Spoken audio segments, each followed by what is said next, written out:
अध्याय 241 शाश्वत विश्राम भाग 1। प्रचुर मात्रा में लगातार बेहतर हो रही आध्यात्मिक ऊर्जा को महसूस करते हुए लॉन्ग हाओचेन ने एक बार फिर छलांग लगाई, तेज गति से नीचे उतरते हुए। गुफा एकदम काली थी और इतनी भयावह थी कि किसी को भी कायरता का एहसास हो, लेकिन अपने शरीर से रोशनी के साथ लॉन्ग हाओचेन बेहद शांत लग रहा था। इस बार शेष अवतरण में ज्यादा समय नहीं लगा और 1 मिनट बाद ही एक गहरी चमक ने उसकी आंख को पकड़ लिया। वह अंततः शाफ्ट के निचले हिस्से को देख रहा था। वहां चौड़ी खाई अचानक सिकुड़ गई और जैसे ही लॉन्ग हाओचेन मजबूती से जमीन पर उतरा, उसे आगे एक धूसर चमक दिखाई दे रही थी। ये धूसर चमक हल्की होते हुए भी इस काली गुफा में बहुत आकर्षक लग रही थी। अपने बाएं हाथ में ढाल और दाहिने हाथ में तलवार, पवित्र आत्मा सरणी को पूरी तरह से उपयोग में लाते हुए लॉन्ग हाओचेन ने बहुत सावधानी से प्रकाश की तरंगों का उपयोग करते हुए ग्रे चमक की दिशा में लक्ष्य करते हुए एक बार फिर पवित्र तलवार तकनीक का उपयोग किया। वो एक निर्बाध धीमी आवाज सुनी जा सकती थी, जो उजाड़ सीटी गुफा की सीटी की आवाज के पूर्वाभ्यास की तरह लग रही थी। लगभग 300 मीटर आगे भूरा रंग हल्का हो गया, एक मोड़ में बदल गया और अचानक समृद्ध और अधिक शक्तिशाली दिखने लगा। जहां तक अचानक राख जैसा धूसर रंग अंततः देखा जा सकता था, वह लॉन्ग हाओचेन की आंखों में आकर्षक लग रहा था। हालांकि अगले ही पल वह आश्चर्यचकित हुए बिना नहीं रह सका, लगभग अनजाने में एक कदम पीछे हट गया और एक मानक गार्जियन नाइट रक्षात्मक रुख अपनाते हुए अपनी ढाल उठा ली। ये दृश्य सचमुच अद्भुत था। इस उजाड़ विस्लिंग गुफा के बारे में लॉन्ग हाओचेन की चाहे कितनी भी धारणाएं रही हो, आखिरकार वे सच्चाई से बहुत दूर थीं। उसके सामने लगभग 100 मीटर की दूरी पर एक अत्यंत विस्तृत स्थान था, जो एक विशाल शंक्वाकार गुफा का निर्माण कर रहा था। गुफा की पत्थर की दीवार बिल्कुल दर्पणों की तरह थी, जो भूरे रंग की चमक को प्रतिबिंबित कर रही थी, जो एक घातक स्थिर एहसास, एक भ्रामक एहसास दे रही थी। छत की ऊंचाई 150 मीटर से अधिक थी और वहां खड़ा लॉन्ग हाओचेन एक छोटे से कीड़े से ज्यादा कुछ नहीं लग रहा था। और ये सबसे आश्चर्यजनक बात थी। लॉन्ग हाओचेन को भी जो बात अकल्पनीय लगी वही ये थी कि 300 मीटर नीचे एक टावर था। ये सत्य है, यह एक मीनार थी, 7 मंजिली मीनार, जिसकी ऊंचाई 100 मीटर से भी अधिक थी। सरल और अलंकृत, इसे एक धूसर चमक देते हुए राख धूसर टॉवर के परिवेश को आध्यात्मिक ऊर्जा के भयानक उतार चढ़ाव से भर दिया। यह मीनार शंक्वाकार गुफा के मध्य में स्थित थी, जिसने इसकी अधिकांश जगह घेर रखी थी। उस टावर से लगातार धूसर धुंध निकल रही थी और जिसकी आध्यात्मिक ऊर्जा का भयानक उतार चढ़ाव प्रकाश के वंशज लॉन्ग हाओचेन को उसके दिल की गहराइयों से कांपने के लिए पर्याप्त था। एक दुर्जय और भयानक अस्तित्व, ये पहली छाप थी जो इस टावर ने उसे दी थी। उस टावर के चारों ओर अनगिनत राख ग्रे चिमके घूम रही थीं, जैसे जुगनू टावर की दिशा में इशारा कर रहे थे, घनी आबादी में थे और टावर के बाहर असंख्य राख ग्रे रोशनी में खुद को चिपकाए हुए थे। इस सटीक क्षण में हिंसक फुसफुसाहट की आवाजें अचानक गूंज उठी और ये राख ग्रे कण उत्तेजित होकर सभी दिशाओं में बिखर गए। भयानक ध्वनि तरंगे पिछली बार की तुलना में कम से कम 3 गुना अधिक शक्तिशाली थीं, जब लॉन्ग हाओचेन ने उन्हें सुना था, और तुरंत उनके आसपास के सेंट मेंटल को गिरा दिया, जिससे उनके पास तुरंत एक और खड़ा करने के अलावा कोई विकल्प नहीं था। उन्होंने अपनी सारी ताकत आवृत्ति बढ़ाने में लगा दी। ध्वनि की, प्रकाश की लहरें। फिर भी लॉन्ग हाओचेन द्वारा जारी सेंट फ्लो कभी भी आश्चर्यजनक गति से ढह गया। संयोग से पवित्र लबादा एक तीसरा कदम जादू था, इसलिए लॉन्ग हाओचेन ने एक के बाद एक पवित्र लबादा जारी किया, केवल इन भयानक फुसफुसाहट की आवाज के खिलाफ अपनी सुरक्षा बनाए रखने का प्रबंधन किया। उसके चेहरे पर तुरंत एक चिंतित भाव प्रकट हुआ, जब उसे यह जानकर आश्चर्य हुआ कि राख जैसी धूसर रोशनी के कण अप्रत्याशित रूप से तीव्र आत्मा तरंगों से भरे हुए थे, और ये भयानक फुसफुसाहट की आवाजें वास्तव में उनकी आत्माओं से आने वाली चीखें थीं। उनका अस्तित्व संभवतः किस प्रकार का हो सकता है? ये टावर क्या है? लॉन्ग हाओचेन सवालों से भरा हुआ था, लेकिन साथ ही उसने आगे सोचने की हिम्मत नहीं की, केवल इन अभूतपूर्व शक्तिशाली ध्वनि तरंगों का विरोध करने की अपनी क्षमता पर ध्यान केंद्रित किया। लॉन्ग हाओचेन सुरक्षित रूप से कह सकते हैं कि यदि प्रकाश तरंगों के बारे में उनकी पहले की समझ नहीं होती, तो वह इन भयानक ध्वनि तरंगों से अलग होने से पहले यहां 1 मिनट से अधिक नहीं टिक पाते। सामान्य परिस्थितियों में इन भयानक फुसफुसाहटों का विरोध करना कुछ ऐसा होगा जो केवल 7वें चरण का बिजलीघर ही पूरा कर सकता है। लॉन्ग हाओचेन को अब फुसफुसाहट की आवाज की धारा विशेष रूप से लंबी महसूस हुई, और जैसे ही वह रुका, लॉन्ग हाओचेन को आश्चर्य हुआ कि उसकी आधे से अधिक आध्यात्मिक ऊर्जा पहले ही समाप्त हो चुकी थी। एक दानव शिकार दस्ते के कप्तान के रूप में लॉन्ग हाओचेन का पहला निष्कर्ष ये था कि यह मिशन कुछ ऐसा नहीं था जिसे उनके 2 दानव शिकार दस्ते संभवतः पूरा कर सकें। डेसोलेट व्हिस्लिंग कैवन की खोज में स्वाभाविक रूप से यह रहस्यमय टॉवर शामिल था, लेकिन अपने साधना स्तर के साथ क्या वह संभवतः इस अन्वेषण को पूरा कर सकता है? इस भूमिगत की गहराई में एक टावर बनाना, किस प्रकार का अस्तित्व संभवतः इस उपलब्धि को पूरा करने में सक्षम हो सकता है? भले ही ये दानव देवता सम्राट जैसी कोई इकाई ना हो, ये कम से कम 9वें चरण का पावर हाउस होगा। उसके साथियों को वहां आने देना बिल्कुल अकल्पनीय था। 12 अन्य लोगों में कईयर के अलावा कोई भी संभवतः हिसिंग ध्वनि के साथ आने वाली भयानक ध्वनि तरंगों का विरोध नहीं कर सकता था। क्या मुझे इस समय सेवानिवृत्त हो जाना चाहिए? लॉन्ग हाओचेन वास्तव में अनिच्छुक था। वहां पहुंचने से पहले इतने सारे प्रयास करने के बाद क्या वह ऐसे ही पीछे हट जाएगा? नहीं, वैसे भी मैं उस टावर पर भी नजर डाल सकता हूं। गहरी सांस लेते हुए लॉन्ग हाओचेन ने आध्यात्मिक ऊर्जा को पुनः प्राप्त करने के लिए अपनी आध्यात्मिक ऊर्जा को पवित्र आत्मा स्टोव में स्थानांतरित कर दिया, क्योंकि उसने हाओयू और खुद के बीच रक्त बंधन को महसूस करने पर ध्यान केंद्रित किया। बिना किसी संदेह के उनके बीच का बंधन पहले जैसा ही घनिष्ठ था। ये सच है, हाओयू जिस दूसरी दुनिया में आया था, वहां भी मैं हमारे रक्त बंधन के माध्यम से उससे जुड़ने में सक्षम था। लेकिन अब यह महज शारीरिक दूरी है जो हमें अलग कर रही है। जैसे ही लॉन्ग हाओचेन ने एक बार फिर अपना सिर उठाया, उसने पाया कि आत्मा की ऊर्जा पूरी तरह से खाली जगह में बिखरी हुई थी और धीरे धीरे टावर की दिशा की ओर बढ़ रही थी। देखने से लग रहा है कि वे पहले की तरह ही इसी टावर के लेवल पर एकजुट होने की योजना बना रहे थे। फिर फुसफुसाहट की आवाजें एक बार फिर प्रकट होंगी और यह सिलसिला अनवरत जारी रहेगा। अपने मौके का फायदा उठाते हुए लॉन्ग हाओचेन ने कुछ कदम आगे बढ़ाए, ये सुनिश्चित करने में पूरी तरह से असमर्थ था कि क्या ये राख जैसी भूरे रंग की आत्माएं उसके खिलाफ जाने की कोशिश करेगी। यही कारण है कि उसे सावधान रहना पड़ा। लेकिन जैसी उसे आशंका थी वैसा ही हुआ। जैसे ही लॉन्ग हाओचेन ने इस शंकुआकार गुफा की दिशा में पहला कदम उठाया, 1 दर्जन पड़ोसी आत्मा ऊर्जा रोशनी ने उसकी उपस्थिति का पता लगाया और बिना किसी हिचकिचाहट के उसकी ओर दौड़ पड़े। निकट दूरी पर लॉन्ग हाओचेन स्पष्ट रूप से देख सकता था कि आत्मा की ऊर्जा की इन राख वाली ग्रे रोशनी में द्वेषपूर्ण उपस्थिति थी। हालांकि वे सघन आत्मिक ऊर्जा से अधिक कुछ नहीं थे, फिर भी वे बहुत भयंकर लग रहे थे।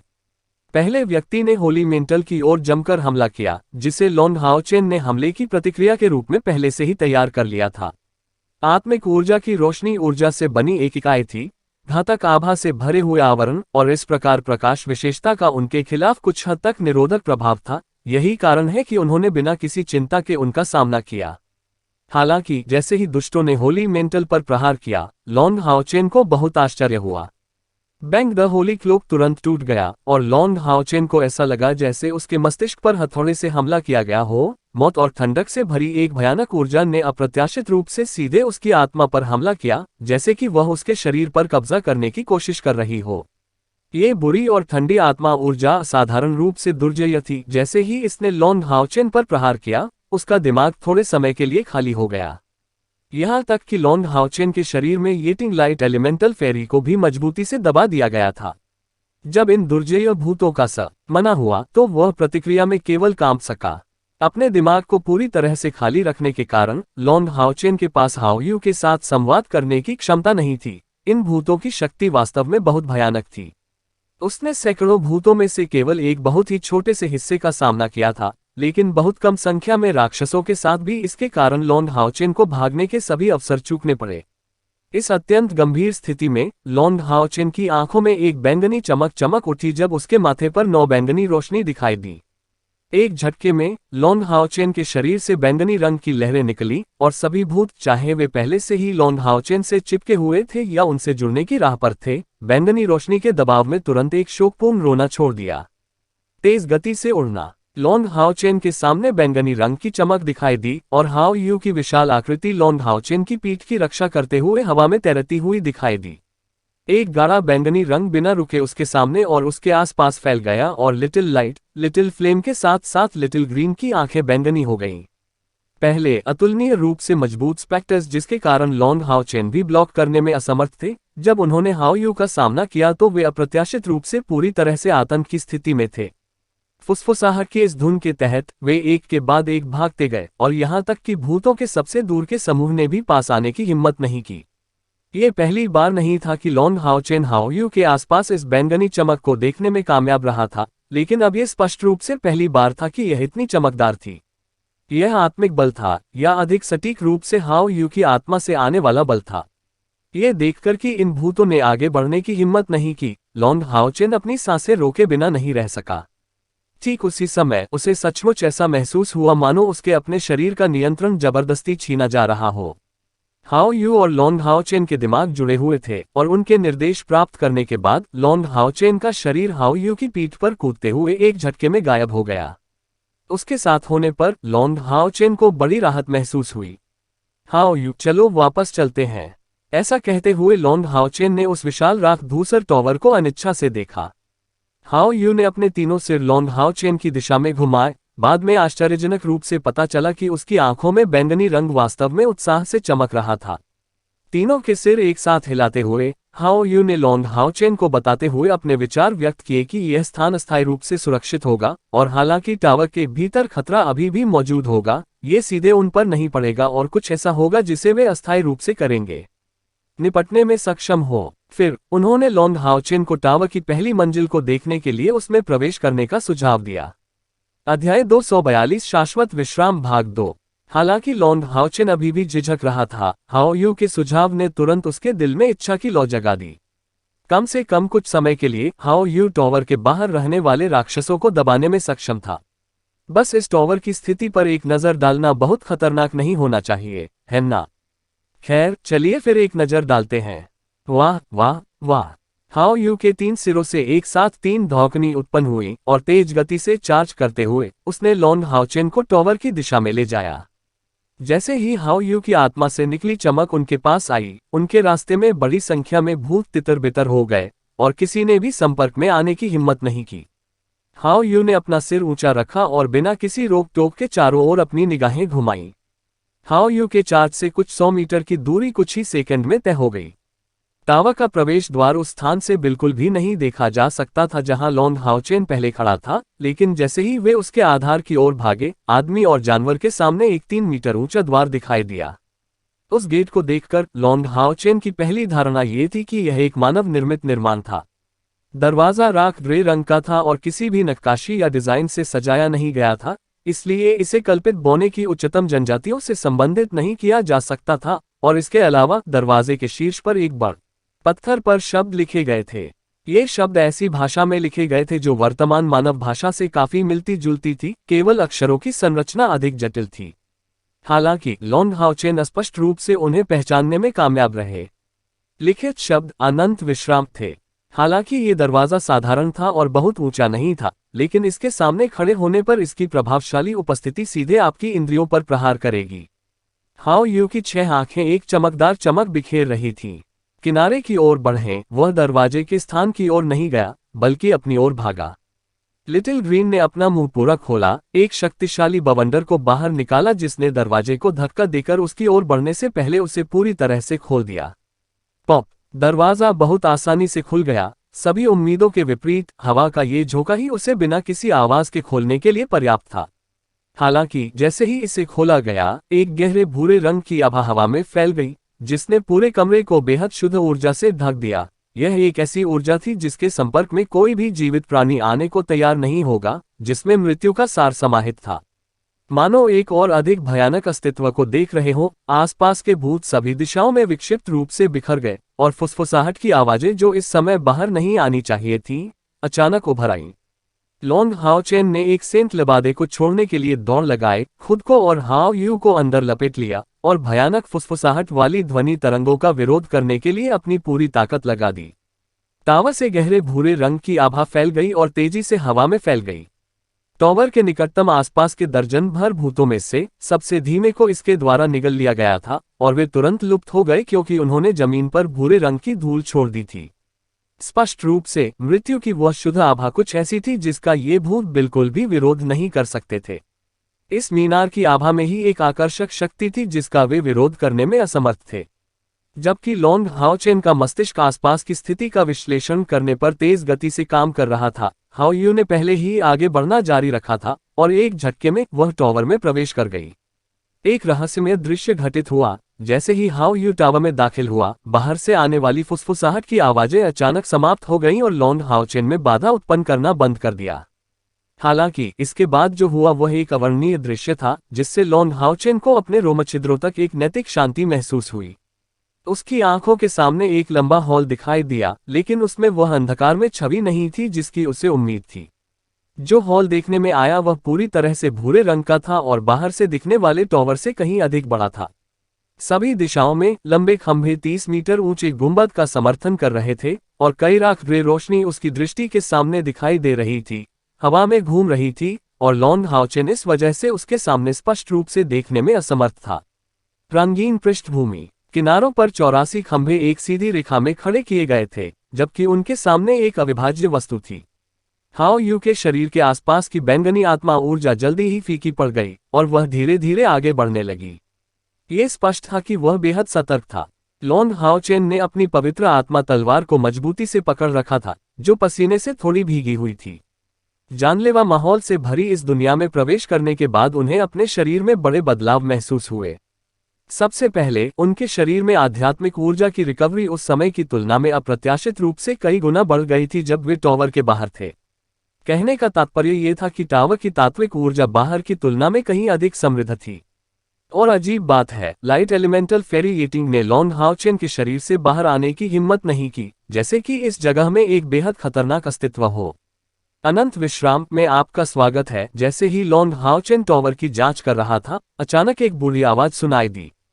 टावर की खाली जगह में लॉन्ग हाओचेन तुरंत आश्चर्य से कांपने लगा और हाओ यू ने अचानक अपनी प्रगति रोक दी। आवाज सभी दिशाओं से प्रसारित की गई थी। ये तथ्य कि आप मेरे अनंत काल के टावर तक पहुंचने में कामयाब रहे, ये सबूत है कि आप 7वें चरण या उससे अधिक की ताकत के साथ एक असाधारण नेक्रोमेंट हैं। लड़के, तुम बहुत भाग्यशाली हो कि तुमने मृत्यु की कला की मेरी दुनिया में जगह बनाई है। अनंत काल का टावर उस ज्ञान का क्रिस्टलीकरण है जो मैंने अपने हजारों वर्षों के जीवन में इकट्ठा किया है। जब तक आप आगे बढ़ते रहेंगे, एक के बाद एक परीक्षाएं पास करते रहेंगे और अंत में शीर्ष पर पहुंचेंगे, आपको मेरी विरासत में मिलेगी और मृत्यु की कलाएं एक बार फिर इस दुनिया में उभरेंगी, जो रेडियंट चर्च के पाखंडियों को मृत्यु प्रदान करेगी। आगे बढ़ो, बहादुर आदमी, मेरे लड़के। आप अनंत काल के टावर पर कदम रखने वाले पहले नेक्रोमेंट हैं और मेरे उत्तराधिकारी भी हैं। आपको परीक्षणों और खतरों का सामना करना पड़ेगा, लेकिन आपके जीवन को कोई खतरा नहीं होगा। निस्संदेह यह इस आधार पर है कि आप मेरी पहली परीक्षा उत्तीर्ण करने में सफल होते हैं, अन्यथा मैं मानूंगा कि आप में मेरी विरासत लेने की योग्यता नहीं है। जब तक आप इस परीक्षा में सफल हो जाते हैं, यह मार्ग आपके लिए खुला रहेगा और मैं हमेशा आपकी तरफ से आपकी रक्षा करूंगा, जब तक कि आप अंततः मेरी तरफ नहीं पहुंच जाते। आपने अभी अभी सुना है कि वह आखिरी रिकॉर्ड था जो मैंने अपनी मृत्यु से पहले छोड़ा था। जब आप चले जाएंगे, तो अनंत विश्राम के साथ साथ मेरे द्वारा छोड़ी गई सारी विरासत सभी के लिए बंद हो जाएगी और केवल मेरी स्मृति के साथ ही आप फिर से प्रवेश कर पाएंगे। मैं टावर में रहूंगा आपके आगमन की प्रतीक्षा में, जब आप मृत्यु की पवित्र जादुई कला सीखने और इस स्लीपिंग कैलामिटी अलेक्स के शिष्य बनने के लिए तैयार होंगे। उजाड़ विस्लिंग गुफा के बाहर शक्तिहीन हाओ यू को गायब होते देखने के बाद 2 दानव शिकार दस्तों के सदस्य दहशत की स्थिति में आ गए। ली शिन ने आश्चर्य से घोषणा की, हाओ चेन वापस कैसे नहीं आया, लेकिन इसके बजाय हाओ यू गायब हो गया, जिससे सभी को चिंता व्यक्त हुई। जब से उन्होंने राक्षस क्षेत्र में प्रवेश किया, लॉन्ग हाओ चेन पूरी टीम का स्तंभ था और वर्तमान में समूह अच्छी स्थिति में नहीं था। हाओ यू के गायब होने के बाद टेम्पल एलायंस की कुलीन युवा पीढ़ी के ये जूनियर दहशत में थे। लिन शिन ने अपनी भौहें कड़ी कर ली। हाओ चेन ने कहा कि वह खतरे के समय में हाओ यू के पक्ष में वापस टेलीपोर्ट करने में सक्षम होगी, लेकिन अब यदि हाओ यू ही टेलीपोर्ट किया गया था तो केवल एक ही स्पष्टीकरण हो सकता है, यानी उसे कुछ खतरे का सामना करना पड़ा और यह इतना खतरनाक था कि उसे वापस टेलीपोर्ट करने का भी समय नहीं मिला। इसकी इजाजत नहीं दी जाएगी, हमें तुरंत कैप्टन को बचाने जाना होगा। ये कहते हुए उसने गुफा की ओर जाने की योजना बनाई। सिर्फ उनकी ही नहीं, बल्कि वांग युवान और सिमा जियान की भी यही प्रतिक्रिया थी। लेकिन इस बार एक आकृति दिखाई दी जिसने गुफा के प्रवेश द्वार को अवरुद्ध कर दिया। अपना सिर मत खोना, किसी को नहीं जाना चाहिए। कैयर की ठंडी आवाज सुनाई दी, जिससे बाकी सभी लोग एकटक देखने लगे। यदि यह कार्रवाई किसी और की होती तो संभवतः वो तुरंत 21वें general great diamond hunt squad के सदस्यों की चपेट में आ जाता लेकिन यदि यह व्यक्ति कैयर होता तो स्थिति पूरी तरह से अलग होती। कैयर कौन था? वह लॉन्ग हाओचेन का सबसे करीबी व्यक्ति था। यदि लॉन्ग हाओचेन को खतरे का सामना करना पड़ा तो वह चिंतित कैसे महसूस नहीं कर सकती थी। कैयर ने घबराई हुई पार्टी की ओर उदासीनता से देखा और शांति से घोषणा की, अब से मैं अस्थायी रूप से हाओचेन के कप्तान की भूमिका निभाऊंगा। मेरे लौटने से पहले सभी को मेरे आदेश के अनुसार चलना होगा। कोई आपत्ति? लियू शी ने कड़ी प्रतिक्रिया व्यक्त करते हुए कहा, कैयर, अब ये चर्चा करने का समय नहीं है कि कमांडर कौन होगा, बल्कि हाओचेन की सुरक्षा के बारे में है। मुझे मत बताओ कि हमें खुद को बचाने के लिए आगे नहीं बढ़ना चाहिए। अपनी यात्रा के दौरान वह लॉन्ग हाओचेन की पूरी प्रशंसा करता था और वह ये भी स्पष्ट रूप से जानता था कि अगर टीम में एक व्यक्ति था जो सभी को सुरक्षा और संरक्षा की ओर ले जाएगा तो वह व्यक्ति लॉन्ग हाओचेन था। कैयर ने उदासीनता से उस पर नजर डाली, ये देखते हुए कि मैं नहीं घबरा रही हूं, तुम क्यों घबरा रहे हो? हाओचेन और हाओ यू एक रक्त अनुबंध साझा करते हैं और यह अनुबंध उन दोनों को एक ही बनाता है। भले ही हाओचेन ने वापस आने की क्षमता खो दी हो, इस स्थिति में उन्हें लगा कि लॉन्ग हाओचेन एक खतरनाक स्थिति में है। हाओ यू अपनी ओर से उसे वापस टेलीपोर्ट करने में सक्षम होता, लेकिन हाओ यू ने ऐसा नहीं किया और इसके बजाय उसे टेलीपोर्ट करने का विकल्प चुना। आपको इसका मतलब पता है? इसका मतलब यह है कि हाओ यू का मानना था कि हाओचेन को जिस खतरे में डाला गया था वह उसके नियंत्रण के दायरे में था और वह इससे निपटने में उसकी मदद करने के लिए पर्याप्त था। इससे भी महत्वपूर्ण बात यह है कि हाओचेन के प्रवेश करने के कुछ ही घंटों बाद सीटी की आवाज अचानक अनियमित हो गई, जिसका अर्थ है कि वह पहले ही डेसोलेट व्हिस्लिंग कैवन के मध्य क्षेत्र में आ चुका था। यदि इसे हासिल करने में इतना लंबा समय लगा तो आपको क्या लगता है कि हमें उसके साथ जुड़ने में कितना समय लगेगा? अगर रास्ते में हम में से किसी को कुछ हो जाए तो क्या मेरे लौटने पर स्थिति और भी बदतर नहीं हो जाएगी? अब हमें शांत हो जाना चाहिए, न कि अव्यवस्थित हो जाना चाहिए। इसलिए जब तक मैं वापस लौटने का प्रबंधन नहीं कर लेता, हम यहीं आराम करते रहेंगे। चूंकि वह हमारा कप्तान है, हमें उस पर भरोसा करना चाहिए और विश्वास करना चाहिए कि चाहे कुछ भी हो वह सुरक्षित लौट आएगा। ये कहा जा सकता है कि कैयर के इस स्पष्टीकरण ने तुरंत पूरी टीम को शांत कर दिया। अब तक लॉन्ग हाओचेन टीम का प्रमुख व्यक्ति, दिमाग और साथ ही टीम का दिल था। उस समय जब वह वहां नहीं था, कैयर ही एकमात्र ऐसे व्यक्ति के रूप में बोलता था जो उसे सबसे अधिक समझता था।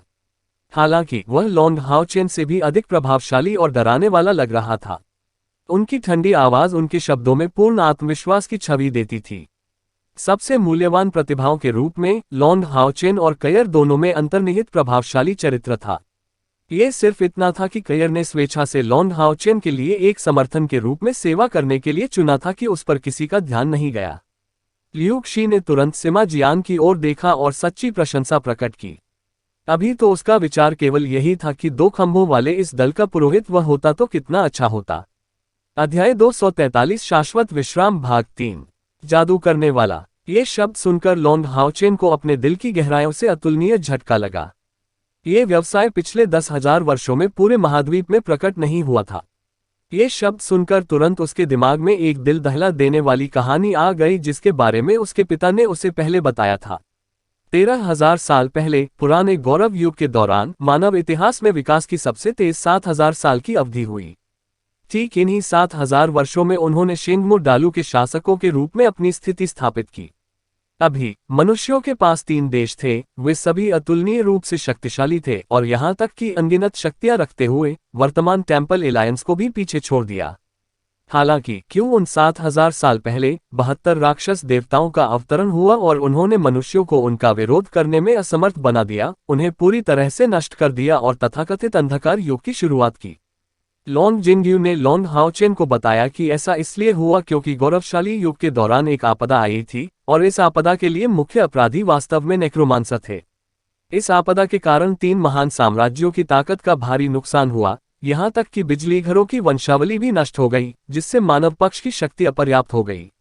इसके पतन और टेम्पल अलायंस के निर्माण के बाद स्थिति धीरे धीरे स्थिर हो गई। यह आपदा कई दसियों हजार साल पहले घटित हुई थी और नेक्रोमेंसर को एक ऐसे व्यवसाय के रूप में तैयार किया गया था जिसका संबंध मृत्यु से था। वे अंधेरे तत्व के जादूगर नहीं थे, बल्कि शक्तिशाली क्षमताओं वाले जादूगर थे जो उन्हें दिवंगत लोगों की आत्माओं के साथ संबंध बनाने की अनुमति देते थे। और उस समय 3 महान साम्राज्यों के बाहर मानव जगत के पास शाइनिंग चर्च नामक एक चौथी शक्ति थी, जैसा कि ऊपर बताया गया है। 3 साम्राज्यों ने मनुष्यों पर शासन किया, जबकि शाइनिंग चर्च ने शक्तियों पर शासन किया। कहने का तात्पर्य ये था कि अधिकांश मानव शक्तियां शाइनिंग चर्च का पालन करती थीं, और यहां तक कि गौरवशाली युग के पदवी में भी इसका उल्लेख था। जैसा कि कोई कल्पना कर सकता है, शाइनिंग चर्च कितना शक्तिशाली था। नेक्रोमेंसर और शाइनिंग चर्च के बीच युद्ध छिड़ गया, जिसके बारे में आजकल बहुत कम लोग जानते थे। लेकिन 10,000 साल बाद भी यह युद्ध मानवता का रिकॉर्ड में बेहद कड़वा युद्ध बनकर दर्ज है। ये कहा जा सकता है कि उस समय जादू टोना करने वालों ने जो शक्ति प्रदर्शित की थी, वह वर्तमान 72 राक्षस देवताओं की शक्ति से जरा भी कमतर नहीं थी। बात सिर्फ इतनी थी कि वर्तमान मानवता उस ताकत से बहुत दूर थी जो उनके चरम पर थी।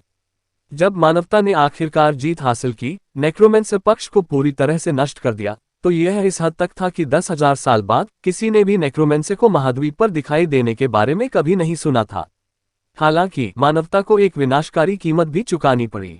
उस समय शाइनिंग चर्च के सर्वोच्च पोंटिफ की अंततः मृत्यु हो गई, और यही बात कई शक्तिशाली रक्तवंशियों के लिए भी लागू हुई जो विलुप्त हो गए थे। इस पवित्र युद्ध के दौरान शाइनिंग चर्च के 90% से अधिक ताकतवर लोग मारे गए थे। आखिरी लड़ाई में शाइनिंग चर्च के सर्वोच्च पोंटिफ ने उस समय नेक्रोमांसर के नेता के साथ लड़ाई की, और लड़ाई ने मानव दुनिया को तोड़ दिया। अंतिम परिणाम के बारे में कोई नहीं जानता था, सिवाय इस तथ्य के कि युद्ध के बाद महामहिम सर्वोच्च पोंटिफ और नेक्रोमांसर के नेता ने एक दूसरे को फिर कभी नहीं देखा होगा। शेष नेक्रोमेंसर, जो नेतृत्वहीन ड्रैगन के समूह में बदल गए, अंततः ये पवित्र युद्ध हार गए। हालांकि वे जो तबाही लेकर आए थे, उसके कारण मनुष्यों की आबादी आधी हो गई थी, और अनगिनत बिजलीघरों की मृत्यु हो गई थी, जिससे गौरवशाली युग की कई विरासतें गायब हो गईं। इसके ठीक बाद गौरवशाली युग का अंतिम काल आया, और जैसा कि ज्ञात है, अंधकार युग का आगमन हुआ।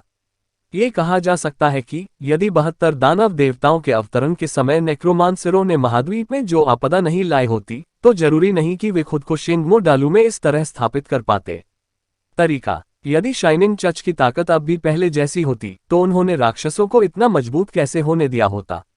दुर्भाग्य से, अगर जैसा कुछ उन चीजों को नहीं बदल सका जो पहले ही घटित हो चुकी थी, और मनुष्यों की महिमा जादू टोना करने वालों के साथ साथ 72 दानव देवताओं के कारण गिर गई। हालांकि मानव सभ्यता अभी भी संघर्ष करने के लिए काफी मजबूत थी। कम से कम अब तक 72 राक्षस देवताओं के लिए टेम्पल अलायंस को खत्म करना इतना आसान नहीं रहा होगा। उनके पतन के बाद मानवता धीरे धीरे ऊपर उठी, और अब प्रकाश के वंशज लॉन्ग हाओचेन और संसार कयर की पवित्र बेटी की उपस्थिति के साथ मानवता का समय अंततः आ गया है। लॉन्ग हाओचेन धीरे धीरे अपने होश में लौट आया, लेकिन उसकी सुनहरी आंखें चिंता से भर गईं। ये टावर वास्तव में नेक्रोमेंसर द्वारा छोड़ी गई विरासत है। ये जानकारी कितनी आश्चर्यजनक हो सकती है। वास्तव में जिस क्षण शाइनिंग चर्च ने पवित्र युद्ध में जीत हासिल की, शेष शक्तियों ने महाद्वीप को सैकड़ों वर्षों के लिए नेक्रोमेंसर विरासत के सभी निशानों से मुक्त कर दिया। नेक्रोमांसर की सभी विरासत, संसाधन और रिकॉर्ड पूरी तरह से नष्ट हो गए थे, और वर्तमान समय में केवल कुछ ही लोग इन नेक्रोमेंसरों के पिछले अस्तित्व के बारे में जानते थे। मरे और सोई हुई आपदा का पवित्र जादू, अलेक्स। यह एक भयानक और दबंग नाम था। लॉन्ग हाओचेन लगभग आश्वस्त हो सकते थे कि इस अनंत विश्राम के इस स्वामी ने उन दिनों एक निर्णायक भूमिका निभाई थी। भले ही यह नेक्रोमेंसरों का वह नेता नहीं था जिसके साथ ब्राइट चर्च के मास्टर ने आत्मा विनाश किया था, फिर भी ये कम से कम जनरलों में से एक था। उसने मान लिया था कि किसी को उन दुर्जय नेक्रोमेंसरों से विरासत मिलेगी जो आज भी मौजूद है। यदि यह संदेश टेम्पल अलायंस में वापस लाया जा सके, तो संभवतः इससे एक बड़ी लहर सामने आएगी। शांत रहो, मुझे शांत रहना है। लॉन्ग हाओचेन ने लगातार खुद को अपनी उत्तेजित अवस्था से शांत होने की चेतावनी दी। उनकी याददाश्त असाधारण थी, विशेष रूप से घबराहट की ऐसी स्थिति ने उनका उत्साह बढ़ाया और उनकी मानसिक क्षमता को दोगुना करने के लिए पर्याप्त था। उन्हें उपरोक्त संदेश को दृढ़तापूर्वक मन में रखना था, और उन्होंने इस पर ध्यानपूर्वक विचार किया। इस छोटे से संदेश से जो वह यहाँ छोड़ गया था, उसने पहले ही बहुत कुछ सीख लिया था। सबसे पहले, इस मीनार को 10,000 साल पहले के गौरवशाली युग से छोड़ दिया जाना चाहिए था, और इसे उस समय के नेक्रोमांसर के ज्ञान का क्रिस्टलीकरण कहा जा सकता था। नेक्रोमांसर के पवित्र युद्ध हारने के बाद इस शाश्वत विश्राम टावर को भूमिगत दफन कर दिया गया था, और अब तक कभी खोजा नहीं गया था, जब तक कि भूकंप से एक टेक्टोनिक बदलाव दिखाई नहीं दिया, जिसने एक बड़े छेद को जन्म दिया, जिसके कारण लॉन्ग हाओचेन को ये जगह मिलनी पड़ी।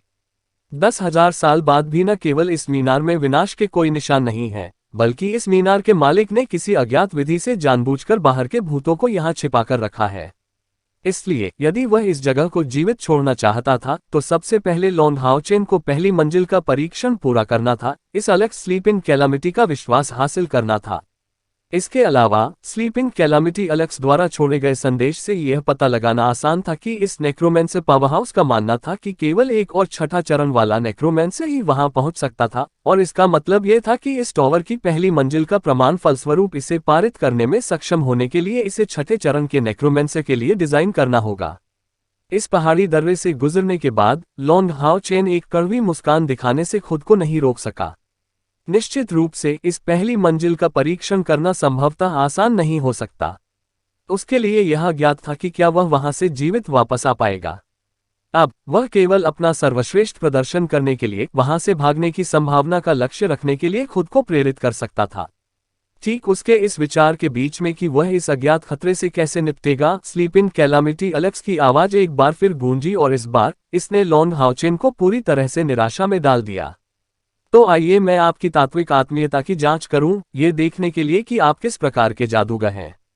एक मौलिक विशेषता परीक्षण। मेरा काम हो गया। लॉन्ग हाओचेन का दिमाग तुरंत खाली हो गया। उनके विचारों के आधार पर नेक्रोमेंसर कला को अंधेरे तत्व के पथ का विस्तार होना चाहिए। यदि नहीं, तो इससे कोई फर्क नहीं पड़ता कि यह कौन सा गुण था, यह निश्चित रूप से एक पवित्र प्रकाश गुण नहीं हो सकता। यदि उसकी अपनी विशेषता प्रकट हो जाती, ये देखते हुए कि यह स्लीपिंग डिजामिटी कितनी शक्तिशाली थी, तो वह संभवतः इसे लेने में कैसे सक्षम हो सकता था। हाओ यू, गेट को नष्ट करो।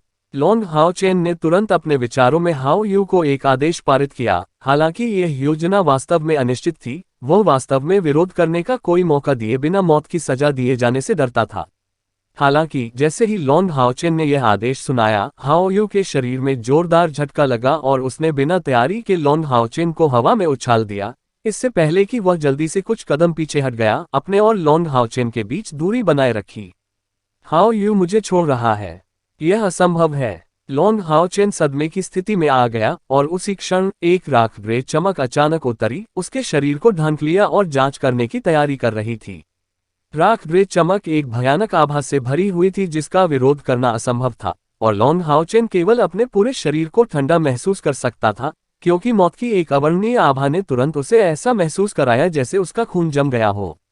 चूंकि उसकी सारी प्रकाश विशेषता तरल आध्यात्मिक ऊर्जा को दबा दिया गया था और पवित्र आत्मा स्टोव में वापस धकेल दिया गया था, वह एक छोटी उंगली भी हिलाने में असमर्थ महसूस कर रहा था। अपने जीवन में पहली बार लॉन्ग हाओचेन ने सारी आशा छोड़ दी। कम से कम उस समय भी जब वह 3 राक्षस देवताओं का सामना कर रहा था, तब भी उसमें खड़े होने और लड़ने का साहस था, लेकिन अब वह कुछ भी करने में असमर्थ था। क्या मैं सचमुच ऐसी जगह मर गया हूं, इन भूतों के समूह का हिस्सा बनने के लिए? राख धूसर चमक की रोशनी से प्रभावित होकर लॉन्ग हाओचेन धीरे धीरे कांपती हुई अवस्था में पीछे की ओर गिर गया। लेकिन असाधारण आश्चर्य ये था कि अपेक्षित हमला बिल्कुल नहीं हुआ, और वह सफेद चमक, जैसे कि लॉन्ग हाओचेन का शगुन था, गायब हो गई। क्या यह असली है? क्या आप सचमुच अकेले हैं जिन्हें मेरा संदेश मिला? यदि यह वास्तविक है तो मैं बहुत धन्य हूं। ऐसा लगता है कि पुराने आकाश ने मुझे पूरी तरह से नहीं छोड़ा। प्रिय शिष्य, मुझे लगता है कि अब मैं तुम्हें ये कह सकता हूं, मैं तुम्हें मेरा उत्तराधिकारी बनने से पहले मरने नहीं दूंगा। वास्तव में आप सबसे आदर्श शिष्य हैं जिसके बारे में मैं सपने में सोच सकता हूं, एक पवित्र तांत्रिक जो मेरे समान ही पवित्र प्रकाश गुणों को साझा करता है। हा, क्या आदर्श उत्तराधिकारी है। भगवान, ये वास्तव में स्वर्गीय पवित्र प्रकाश है। हा। अध्याय 244 शाश्वत राग भाग 1। वह लॉन्ग हाओचेन पूरी तरह आश्चर्य से चिल्लाया, उसका सिर उसी क्षण खाली हो गया। पवित्र जादूगर, क्या ऐसा हो सकता है कि स्लीपिंग कैलामिटी अलेक्स का ये तथाकथित पवित्र रंडेड जादू केवल जादू टोना करने वाला नहीं है, बल्कि यह पवित्र शब्द वास्तव में पवित्र तत्व को संदर्भित करता है, जिसे पवित्र प्रकाश के लिए अपील के रूप में रखा गया है। तो ये पता चला है, नेक्रोमेंसर वास्तव में प्रकाश विशेषता भी हो सकता है। लेकिन ऐसा कैसे हो सकता है? क्या तांत्रिकों को अंधेरे के बुरे रास्ते पर चलते हुए लाशों और मौत का इस्तेमाल नहीं करना चाहिए? ये कहा जा सकता है कि एलेक्स के आखिरी वाक्य ने लॉन्ग हाओचेन को बहुत बुरी तरह झकझोर दिया, उसे कई चीजों का पुनर्मूल्यांकन करने के लिए मजबूर करना। एक राख धूसर चमक फिर से प्रकट हुई, लेकिन इस बार ये सिर्फ एक छोटी सी गेंद के आकार में थी, जो तेजी से लॉन्ग हाओचेन के सामने दिखाई दे रही थी और हवा में तैर रही थी। वह एक हार था जिस पर बीन के आकार के सफेद रत्न जड़े हुए थे। उस पर मंद फ्लोरोसेंट रोशनी फैल गई और उसकी कोमल पवित्र आभा से बहुत गहरी गर्मी निकल रही थी। मृत्यु की आभा, जो मूल रूप से हवा में निहित थी, प्रकट होते ही पवित्र प्रकाश में परिवर्तित हो गई। प्रकाश का एक समृद्ध और गाढ़ा सार तुरंत लॉन्ग हाओचेन के पवित्र आत्मा स्टोव से होकर गुजरा, जिससे उसकी पिछली आध्यात्मिक ऊर्जा खपत की भरपाई हो गई। हार पर एक छोटा पेंडेंट था, लगभग एक छोटे अंगूठे के आकार का, और रंग सफेद था। इसकी शक्ल एक छोटी सी खोपड़ी की तरह थी और दोनों आंखों के सॉकेट की स्थिति में सुनहरी लपटें उन्हें प्रकाश के गाढ़े सार से भर देती थीं और चारों ओर फैल जाती थीं। मेरे प्रिय शिष्य, यही मेरा संदेश है। ये सौभाग्य की बात है कि आप इन गंदी अंधेरी विशेषताओं वाले जादूगरों में से एक नहीं हैं, अन्यथा मैंने शायद आपका साथ छोड़ दिया होता। यह हार 896 वर्षों तक मेरा पीछा करता रहा, जब तक कि आखिरी क्षण तक मैं गहरी नींद में नहीं सो गया। ओह, आपको यह ध्यान रखना होगा कि आप इसे रेडियंट चर्च के लोगों को देखने नहीं दे सकते, क्योंकि यह रेडियंट चर्च के पहले सर्वोच्च पोंटिफ की खोपड़ी से बना है। हे, मैं उस चेहरे की कल्पना करके बेहद उत्साहित महसूस करता हूं जो वे कमीने दिखाएंगे अगर उन्हें पता चले कि मैंने ऐसा करने के लिए उनके पहले सर्वोच्च पोंटिफ की दफन लाश को खोदा है। इस पेंडेंट का नाम इटर्नल मेलोडी है और यह मेरी विरासत है, जैसे कि शाश्वत विश्राम की इस हवेली की कुंजी है। यदि भविष्य में आपको निस्संदेह भरोसेमंद साथी मिलते हैं तो आप उन्हें यहां प्रशिक्षण के लिए ले जा सकते हैं।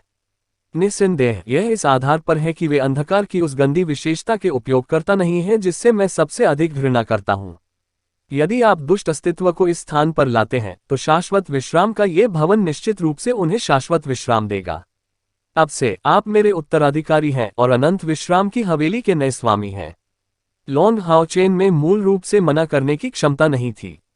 बोलने वाली आवाज की दिशा से एक अत्यंत गर्म प्रकाश सार उसके पास आया और तुरंत उसके शरीर में डाला गया, जैसे कि शाश्वत मेलोडी पेंडेंट उसकी गर्दन पर दिखाई दिया और पारदर्शी खोपड़ी उसकी छाती के सामने चली गई। तुरंत लॉन्ग हाओचेन को ऐसा महसूस हुआ मानो उसका पूरा शरीर गर्म हो गया हो, जैसे कि वह गर्म पानी में भीग गया हो, और उसके पूरे शरीर ने सुनहरी चमक ले ली हो, जैसे कि वह पवित्र प्रकाश के अंतिम स्तर पर पहुंच गया हो।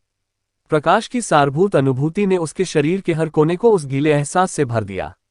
Blue rain light hibiscus Holi spirit stove और येटिंग लाइट एलिमेंटल स्पिरिचुअल स्टोव ने उसके सीने के भीतर से खुशी की कराह निकाली।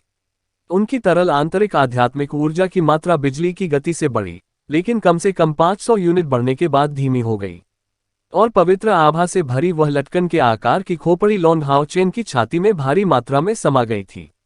आगे बढ़ो बच्चे, अब से सब कुछ आप पर निर्भर होना चाहिए, यहां तक कि बिना कोई परीक्षा पास किए तुम्हें भी यह स्थान छोड़ देना होगा।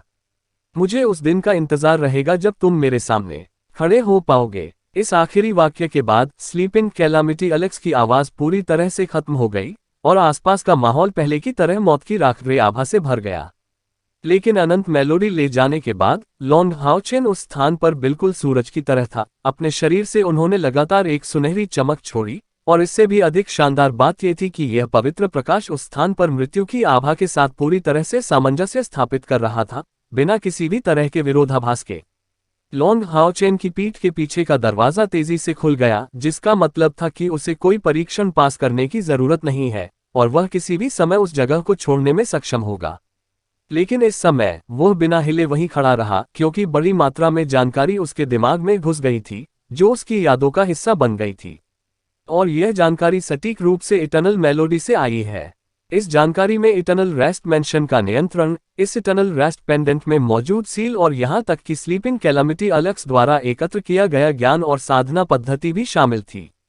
संदेश का ये हिस्सा वास्तव में विशाल और महत्वपूर्ण था, और इससे कोई फर्क नहीं पड़ता कि लॉन्ग हाओचेन एक नेक्रोमेंसर संत बनने के लिए कितना अनिच्छुक था। ये डेटा अभी भी पूरी तरह से उसकी स्मृति का हिस्सा बन गया, जिसे वह अपने जीवनकाल में कभी नहीं भूल पाएगा।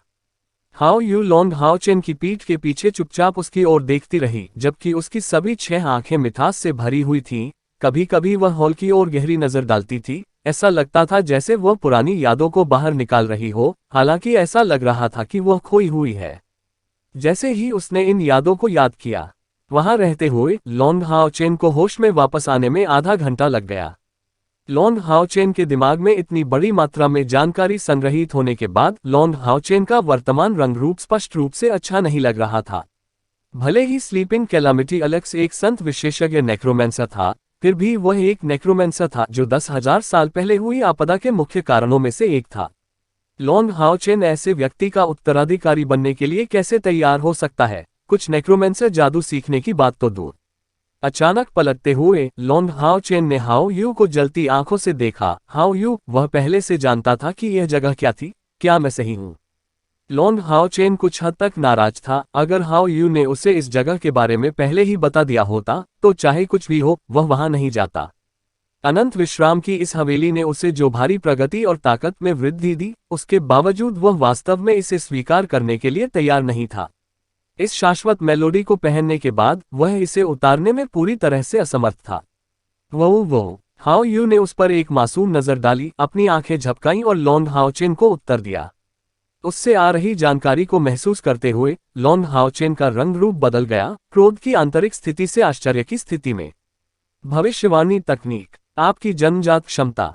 हाओ यू को हतप्रभ नजर से देखते हुए लॉन्ग हाओ चेन कुछ हद तक स्तब्ध लग रहा था। हाओ यू ने उसे बताया कि उसके पास भविष्यवाणी तकनीक नामक एक कौशल है, जो उसे कुछ हद तक भविष्य की घटनाओं की भविष्यवाणी करने की अनुमति देता है। जब उसने इस गुफा में प्रवेश किया, तो उसके पास एक भविष्यवाणी आई होगी, लेकिन उसे केवल एक अस्पष्ट अनुभूति हुई। केवल यह महसूस हुआ कि यह स्थान किसी भी खतरे से रहित लॉन्ग हाओ चेन के लिए एक आदर्श अवसर का प्रतीक था। यही कारण है कि उसने उसे बताया प्रवेश करने के लिए। कड़वी मुस्कान दिखाते हुए लॉन्ग हाओ चेन हाओ यू के सामने आगे बढ़ा। लिटिल लाइट के बड़े सिर को गले लगाते हुए घोषणा करते हुए, क्षमा करें, यह मेरी गलती है। मुझे तुम पर शक नहीं करना चाहिए था। बात बस इतनी है कि अभी जो कुछ भी हुआ वह मेरे लिए बहुत आश्चर्यजनक था। मुझे इतने स्पष्ट तरीके से इस जादूगर का उत्तराधिकारी बना दिया गया है, ये बहुत ज्यादा है। लिटिल लाइट, लिटिल फ्लेम और लिटिल ग्रीन उसके साथ लिपट गए, धीरे से उसके शरीर को सहलाया। हाओ यू, मुझे बताओ, मुझे क्या करना चाहिए? क्या होगा अगर हम इस जगह को छोड़ दें और इसके साथ ऐसा व्यवहार करें जैसे कुछ हुआ ही नहीं? वैसे भी हमारे जाने के बाद अनंत काल का ये टॉवर एक समानांतर आयाम में प्रवेश करेगा। हाओ यू ने जवाब में धीरे से अपना सिर हिलाया। लॉन्ग हाओ चेन ने कुछ झिझक के साथ पूछा, क्या आप कह रहे हैं कि यह एक अवसर है कि मुझे आवश्यक रूप से एक नेक्रोमेंट नहीं बनना चाहिए, लेकिन मैं अभी भी उस स्थान पर कुछ अच्छा अनुभव प्राप्त कर सकता हूं? हाओ यू ने बार बार सिर हिलाया। लॉन्ग हाओ चेन ने चिंतन में डूबते हुए अपनी भौहें सिकोड़ ली। ये कहा जा सकता है कि वह अत्यधिक संघर्ष की स्थिति में था।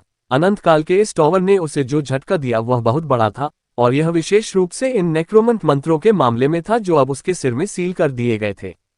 चाहे वह कितना भी अनिच्छुक क्यों न हो, वह इन यादों से छुटकारा नहीं पा सका। उनकी गर्दन पर अनंत मेलोडी के भी अंत में कुछ महत्वपूर्ण लाभ हुए। लॉन्ग हाओ चेन कभी भी लालची स्वभाव का नहीं था। इसके विपरीत वह हमेशा दूसरों के प्रति दयालुता के कार्यों का 10 गुना बदला देगा। भले ही वह अस्वस्थ भी हो, वह इस बात से इनकार नहीं करेगा कि अलेक्स नामक इस स्लीपिंग कैलामिटी से उसे निश्चित रूप से महत्वपूर्ण लाभ मिला है। ये तथ्य कि वह इन लाभों को खारिज करने में पूरी तरह से असमर्थ था, उसे सहन करना उसके लिए सबसे कठिन था। थोड़ी देर बाद लॉन्ग हाओ चेन ने धीरे से अपना सिर उठाया और आह भरते हुए कहा, लेकिन मैं ये तय नहीं कर पा रहा हूं कि मुझे इस जगह से कुछ और लाभ लेना चाहिए या इस पर अपने साथियों की राय मांगनी चाहिए। वैसे भी अब हमें इस जगह को आजमाना चाहिए। कम से कम इससे सभी की सुरक्षा सुनिश्चित होगी अगर वे यहाँ मेरे पीछे आए। हाओ यू के शरीर में गिरने से पहले लॉन्ग हाओ चेन के दिल में एक धुंधली सुनहरी रोशनी चमकी, जिससे तुरंत उसका ये सबसे अच्छा दोस्त सुनहरी रोशनी में चमकने लगा, क्योंकि हाओ यू के तराजू सुनहरे हो गए। यह अनंत मेलोडी की उपयोगिता थी। लॉन्ग हाओ चेन को प्रेषित स्मृतियों के अनुसार केवल इस पेंडेंट की आभा को किसी तक फैलाकर ही उन्हें ऐसे व्यक्ति के रूप में परिभाषित किया जा सकता है जो शाश्वत विश्राम के टॉवर का दुश्मन नहीं है।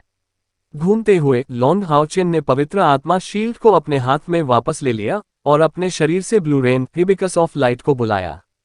ब्लू रेन की अगली उपस्थिति, हिबिकस ऑफ लाइट, ने लॉन्ग हाओ चेन को अगले ही पल आश्चर्यचकित कर दिया, क्योंकि उसे आश्चर्य से पता चला कि उसके पास मौजूद इस सबसे शक्तिशाली आक्रामक हथियार में एक अप्रत्याशित परिवर्तन हुआ था। इसका मुख्य भाग तो पहले जैसा ही था, लेकिन उसके शीर्ष से बिखरी हुई चमक बदल गई थी। नीली बारिश हल्की हिबिकस को पकड़ने से तुरंत लॉन्ग हाओचेन को गीला महसूस हुआ, एक आरामदायक एहसास से भर गया। तलवार की धार पर एक धुंधली चमक, या अधिक सटीक रूप से कहें तो एक सुनहरी धुंध दिखाई देने लगती थी। यह थोड़ा स्पष्ट था, लेकिन इसमें पवित्र और जलीय आभा का मिश्रण था। इस सुनहरी धुंध ने हवा को 1/3 मीटर के दायरे में भर दिया, और जब लॉन्ग हाओचेन ने इसमें अपनी आध्यात्मिक ऊर्जा डाली, तो ये सुनहरी धुंध तुरंत घनीभूत हो गई और हवा में खड़े होकर 1/3 मीटर लंबी सुनहरी चमक का रूप ले लिया। तलवार के सामने। अध्याय 245 शाश्वत माधुर्य भाग 2। क्या ये विकसित हुआ? लॉन्ग हाओचेन को अभी भी याद है कि हॉल मास्टर और एलायंस लीडर यांग हाओहान ने उनसे क्या कहा था कि blue rain hibiscus of light की सबसे बड़ी विशेषता इसकी विकसित होने की क्षमता थी। क्या ऐसा हो सकता है कि केवल कुछ महीनों के समय के बाद, जबकि पवित्र आत्मा स्टोव का पोषण किया गया था, ये वास्तव में अपना पहला विकास पूरा कर रहा था? Hibiscus blue rain of light द्वारा जारी प्रकाश सार के उतार चढ़ाव को देखते हुए लॉन्ग हाओचेन को यकीन हो सकता है कि यह तलवार अब कम से कम एक गौरवशाली स्तर के हथियार के स्तर पर थी, या संभवतः इससे भी अधिक। अपने दाहिने हाथ में पवित्र आत्मा की तलवार के बजाय जो केवल हल्की सफेद चमक छोड़ती थी, लॉन्ग हाओचेन ने लगभग स्वचालित रूप से blue rain hibiscus of light का उपयोग करना चुना।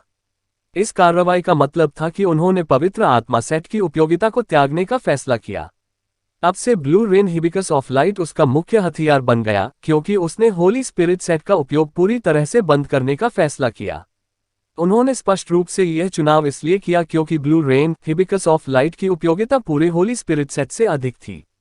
अनंत मेलोडी पेंडेंट के माध्यम से विशाल मात्रा में ज्ञान लॉन्ग हाओचेन को दिया गया था, लेकिन उन्होंने इस टॉवर ऑफ इटर्निटी में व्यावहारिक अनुभव प्राप्त किया। उनके पास केवल एक ही विकल्प था, आगे बढ़ना जारी रखना। हाओ यू पर आक्रमण किए बिना लॉन्ग हाओचेन हाथ में तलवारों की एक जोड़ी के साथ आगे बढ़े। उसका प्रत्येक कदम धीमा और स्थिर था, क्योंकि उसने अपनी इंद्रियों को किसी भी दिशा से आने वाले संभावित खतरे पर केंद्रित किया था। पहला कदम, दूसरा कदम, तीसरा कदम। उस स्थान को पार करने के ठीक 4 कदम बाद जहां उसे यह शाश्वत राग मिला, लॉन्ग हाओचेन अचानक रुक गया और हाथ में तलवारें लहराते हुए आगे की ओर देखने लगा। बिना किसी चेतावनी के पीछे से 2 सफेद रोशनियां निकली और तुरंत कहीं से भी 2 विशाल आकृतियां उसकी आंखों के सामने प्रकट हो गईं। ये रोशनियां 2 विशाल कंकाल थीं, जो एक ही समय में मृत्यु की आभा और पवित्र आभा से भरी एक सफेद आभा से घिरी हुई थीं। 2 मानव आकार के कंकाल लगभग 2.5 मीटर लंबे थे। उनकी हड्डियां शुद्ध सफेद थीं और उनके चारों ओर छल्लों की 3 सुनहरी परतें थीं, जो सभी उम्मीदों के विपरीत थीं। Hallows of faith, Hallows of imposition और हेलोस ऑफ करेज, जिससे लॉन्ग हाओचेन परिचित थे। अपने बाएं हाथ से एक हड्डी की ढाल और अपने दाहिने हाथ से एक हड्डी की तलवार चलाते हुए उनकी आंखें शाश्वत मेलोडी पेंडेंट की तरह एक सुनहरी लौ से भरी हुई थीं, लेकिन इसकी शुद्धता के बिना। Bang bang bang. जैसे ही कंकालों ने एक कदम आगे बढ़ाया और सीधे लॉन्ग हाओचेन की ओर छलांग लगा दी, विस्फोट की आवाजें सुनी जा सकती थीं, जो तुरंत एक महत्वपूर्ण दमनकारी शक्ति के साथ फूट पड़ी। उन्होंने जो उपयोग किया वह वास्तव में मनुष्यों द्वारा उपयोग की जाने वाली चार्जिंग तकनीकों के समान था। लॉन्ग हाओचेन ने लॉन्ग फुटस्टेप्स के 9 रुख का इस्तेमाल किया, एक साइड स्टेप के साथ बाईं ओर तेजी से विचलन किया। यह इतना अधिक था कि वह अलग अलग दिशाओं से 2 कंकालों के हमलों की चपेट में नहीं आएगा। पवित्र आत्मा की तलवार को अपने बाएं हाथ में क्षैतिज रूप से पकड़कर उसने एक दैवीय बाधा जारी की। टकराना। लॉन्ग हाओचेन को दैवीय बाधा का उपयोग करने के बाद भी केवल अपनी जमीन पर खड़े रहने पर 3 कदम पीछे धकेल दिया गया, जिससे ध्वनि का एक जोरदार विस्फोट हुआ। कितना शक्तिशाली! हालांकि लॉन्ग हाओचेन को नहीं पता था कि उनकी अपनी आंतरिक आध्यात्मिक ऊर्जा किस स्तर तक पहुंच गई है, फिर भी उन्हें लगा कि शाश्वत मेलोडी पेंडेंट प्राप्त करने के बाद उन्होंने 3-5 हजार की सीमा पार कर ली है। ये कंकाल उसे ऐसी स्थिति में धकेलने में कामयाब रहा। इसका मतलब था कि उसकी आंतरिक आध्यात्मिक ऊर्जा कम से कम 7000 या 8000 से अधिक थी, और यह अनंत काल के टॉवर का पहला परीक्षण था। दूसरे कंकाल ने लॉन्ग हाओचेन पर हमला नहीं किया, बल्कि सीधे हाओ यू को देखते हुए उस पर हमला किया। एक सफेद चमक के साथ कंकाल ने दूरी को जबरन बंद कर दिया और हाओ यू से 1 मीटर की दूरी पर रहते हुए यह अचानक लॉन्ग हाओचेन की दिशा की ओर मुड़ गया, ठीक पवित्र आत्मा स्टोव के प्रभाव के कारण। और शुरू से अंत तक हाओ यू को ऐसा लग रहा था मानो उसने इसे देखा ही नहीं हो, उसके 3 सिर एक मंत्र का जाप करने पर केंद्रित थे। ये लॉन्ग हाओचेन और हाओ यू के बीच विश्वास का स्तर था। दांग, एक और टक्कर हुई, इस बार लॉन्ग हाओचेन द्वारा किए गए हमले से। चून की पवित्र आत्मा की तलवार ने एक प्रहार को विफल कर दिया। प्रकाश की नीली वर्षा हिबिकस ने प्रतिशोध की चमक के प्रवर्धन से शक्ति खींची, जिसका लक्ष्य उस मानव कंकाल पर था जिसने उस पर हमला किया था। कंकाल ने अपने बाएं हाथ में ढाल को लहराया और ध्वनि के तीव्र विस्फोट के साथ अंतिम प्रहार को विफल कर दिया। विकसित होने के बाद blue rain hibiscus of light पूरी तरह से अलग था। यह आखिरी झटका एक चमकदार हल्की खरोंच के साथ आया, जिससे उस पर 1 इंच लंबा निशान रह गया। आगे बढ़ते हुए लॉन्ग हाओचेन ने अचानक पवित्र आत्मा स्टोव द्वारा खींचे गए कंकाल के हमले के रास्ते से हटकर किनारे की ओर कदम बढ़ाया, और जैसे ही वह किनारे की ओर मुड़ा, प्रकाश का एक कांटा क्षैतिज रूप से लक्षित हुआ। तुरंत नीली बारिश हिबिकस ऑफ लाइट एक सुनहरी चमक के साथ चमक गई और एक तेज तलवार का इरादा एक साथ उभरा। अकेले ये स्पष्ट रूप से इन 2 कंकालों को डराने के लिए पर्याप्त नहीं था, जो अपनी ढालों को क्षैतिज रूप से पकड़े हुए थे, लॉन्ग हाओचेन द्वारा दागे गए थॉर्न ऑफ लाइट को प्राप्त करने के लिए ली शील्ड फिल्टर जैसे कौशल को जारी कर रहे थे। इस समय हाओ यू का जादू आखिरकार पूरा हो गया। उसने हवा का एक बड़ा ब्लेड, प्रकाश का एक कांटा और कंकाल के घुटनों पर निशाना साधते हुए एक आग का गोला छोड़ा, बिल्कुल वही जो लॉन्ग हाओचेन के आकर्षण जादू का लक्ष्य था। संत गुण रखने वाले ये 2 कंकाल लॉन्ग हाओचेन की कल्पना से भी अधिक कष्टदायक थे। एकमात्र लक्ष्य जिसे उन्होंने देखा था, उसे हाओ यू के जादू ने बिना एक नजर देखे अवरुद्ध कर दिया था। अचानक झुककर उसने हमले को विफल करने के लिए अपनी ढाल का इस्तेमाल किया। 3 जोरदार टक्करों के साथ लॉन्ग हाओचेन को यह देखकर आश्चर्य हुआ कि कंकाल के शरीर से एक सुनहरी चमक निकल रही थी। यानी लॉन्ग हाओचेन के हमले को विफल करने के लिए दैवीय बाधा पर निर्भर रहना। और दूसरा कंकाल तीव्र गति से लॉन्ग हाओचेन की ओर चला गया। एक पवित्र चमक से भरी हुई, एक निर्दोष सफेद हड्डी चमक रही थी। लॉन्ग हाओचेन को आश्चर्य हुआ, ये पवित्र तलवार थी जो सीधे उस पर तान दी गई थी। आध्यात्मिक ऊर्जा पक्ष द्वारा इस हद तक दबाए जाने पर लॉन्ग हाओचेन ने डूम रिवॉल्विंग तलवार का उपयोग करने की हिम्मत नहीं की, क्योंकि यह कंकाल कौशल को जबरन बाधित करने के लिए अपनी आध्यात्मिक ऊर्जा श्रेष्ठता पर भरोसा करने में सक्षम होगा। चर्चा। Blue rain hibiscus of light से अचानक प्रकाश की धुंध निकली और लॉन्ग हाओचेन ने पहले की तरह दैवीय बाधा का उपयोग करते हुए एक अवरोधक चाल चली। बैंग इस कंकाल की पवित्र तलवार का सामना करते हुए लॉन्ग हाओचेन आश्चर्यजनक रूप से एक कदम भी पीछे धकेले बिना इसे रोकने में कामयाब रहे। इसके अलावा कंकाल की हड्डियों में एक छोटा सा छेद दिखाई दिया था। हड्डी की तलवार को पीछे धकेलने में असफल होने पर उसने बगल से हमला करने के लिए blue rain hibiscus of light पर भरोसा किया और हिंसक रूप से जमीन पर पटक दिया। यह जमीन कुछ प्रभावशाली सामग्री से बनाई गई थी, जिसमें क्षति का कोई निशान नहीं दिखा, बस एक छोटी सी चिंगारी थी जो इस कंकाल जितनी शक्तिशाली पवित्र तलवार से हुई थी। लॉन्ग हाओचेन के शरीर से एक अजगर की गूंजती चीख निकली। होली स्पिरिट तलवार की तरह ब्लू रेन को जोड़ते हुए उन्होंने 5वें चरण एवेंजिंग नाइट की आक्रामक तकनीक राइजिंग ड्रैगन स्ट्राइक का इस्तेमाल किया, और उस ड्रैगन चिल्लाने से एक विचित्र हलचल मच गई। उस समय ये कंकाल था जो नुकसान में था। वह जिस हड्डी की तलवार का उपयोग कर रहा था वह जमीन में वापस धंस गई। ये लॉन्ग हाओचेन तख्ता पलट पूरी तरह से सुनियोजित कहा जा सकता है। जल्दबाजी में कंकाल केवल अपनी हड्डी की ढाल का उपयोग करके लॉन्ग हाओचेन के हमले को रोक सकता था, जिससे गगनभेदी दहाड़ निकल रही थी। इस बार ये कंकाल था जिस पर लॉन्ग हाओचेन ने हिंसक रूप से हमला किया था, और जब तक वह फिर से खड़ा हुआ तब तक उसकी ढाल का आधा हिस्सा नष्ट हो चुका था, पहले ही नष्ट हो चुका है। लॉन्ग हाओचेन के लिए इस पंच का सबसे महत्वपूर्ण उपयोग इससे प्राप्त आत्मविश्वास में वृद्धि थी। ये केवल एक ही कारण था कि वह प्रतिद्वंद्वी की ढाल, जो कि प्रकाश की लहरें थी, को तोड़ने के अलावा उसके शक्तिशाली प्रहार को रोकने में सक्षम था। जब उन्होंने दिव्य बाधा को प्रकाश तरंगों के साथ प्रकाश तत्व तरंगों को नियंत्रित करने के साथ जोड़ा, तो न केवल आक्रामक शक्ति में काफी वृद्धि हुई, बल्कि इसमें अतिरिक्त शक्ति चोरी प्रभाव भी था। यही कारण था कि यह कंकाल पवित्र तलवार पूरी नहीं हुई थी। जब यह टकराया, नीली बारिश प्रकाश का हिबिकस, यहां तक कि खुद लॉन्ग हाओचेन ने भी नहीं सोचा था कि blue rain hibiscus of light और रिपल्स ऑफ लाइट के बीच का संयोजन इतना शक्तिशाली हो जाएगा। हालांकि इस कंकाल की लड़ने की ताकत बहुत अच्छी थी, लेकिन इसकी तुलना में इसकी रक्षा कम पड़ गई। उस समय ऐसा ही था कि उनके पास कुछ अच्छे उपकरण नहीं थे। उनकी विशाल आकृति आगे की ओर उछल गई, और यद्यपि प्रत्येक जादू अपने आप में उतना मजबूत नहीं था, फिर भी उन तीनों को वास्तव में एक साथ डाला गया था। अग्नि तत्व से प्रतिरोधी अग्नि वलय, प्रकाश तत्व से प्रकाश की तरंगे और वायु तत्व से हवा की आंधी। इन तीनों मंत्रों का एक ही लक्ष्य था, आक्रमण करना। यहाँ तक कि वह कंकाल जिसके पास दैवीय बाधा, एक शूरवीर की घातक संपत्ति थी, आक्रामक रूप से इस्तेमाल किए गए उन 3 मंत्रों के प्रभाव से केवल कुछ कदम पीछे गिर सकता था। और इसी ने लॉन्ग हाओचेन को पर्याप्त समय दिया। Blue rain, hibiscus of light और लाइट वेव्स की उच्च आवृत्तियों से निकली सूरज की रोशनी की तेज आग ने इसे एक उत्कृष्ट रूप दिया। आक्रमण, सूर्य के प्रकाश का तेज प्रहार।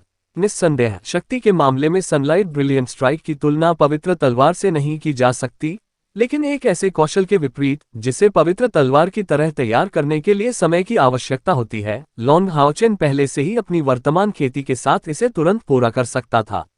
उनके कौशल की पेचीदगियां उत्तम थीं। वास्तव में सनलाइट ब्रिलियंट स्ट्राइक और सनलाइट फायर का संयोजन किसी भी एवेंजर नाइट की क्षमता के दायरे में नहीं था, लेकिन Long Haochen divine knight of award Long Jingyu का बेटा था। तीव्र सूर्य के प्रकाश की इन 2 विशाल चमक के साथ लॉन्ग हाओचेन की 2 तलवारें एक पल में गायब हो गईं, क्योंकि सूर्य के प्रकाश की आग की चमक ने सौर अग्नि के 2 गोले बनाए, जिसमें एक उग्र पवित्र आभा थी जो नाटकीय रूप से तीव्र हो गई। इस समय दोनों पक्षों के बीच उपकरणों का अंतर स्पष्ट हो गया। सनलाइट फायर इंटरट्वाइंड और सनलाइट ब्रिलियंट स्ट्राइक के उपयोग की तुलना में होली स्वॉर्ड 2 बार छोटा पड़ गया।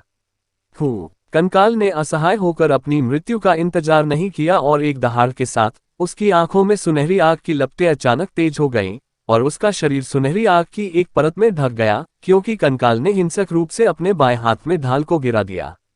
जैसे ही कंकाल ने दोनों हाथों से अपनी तलवार लहराई, उसी क्षण उसके चारों ओर की हवा तीव्र गति से एकत्रित हो गई, जिससे लॉन्ग हाओचेन की दिशा में सक्शन पैदा हुआ। भयानक प्रहार से हवा में फुसफुसाहट की आवाज हुई और हड्डी की तलवार का रंग चमकीला सुनहरा हो गया।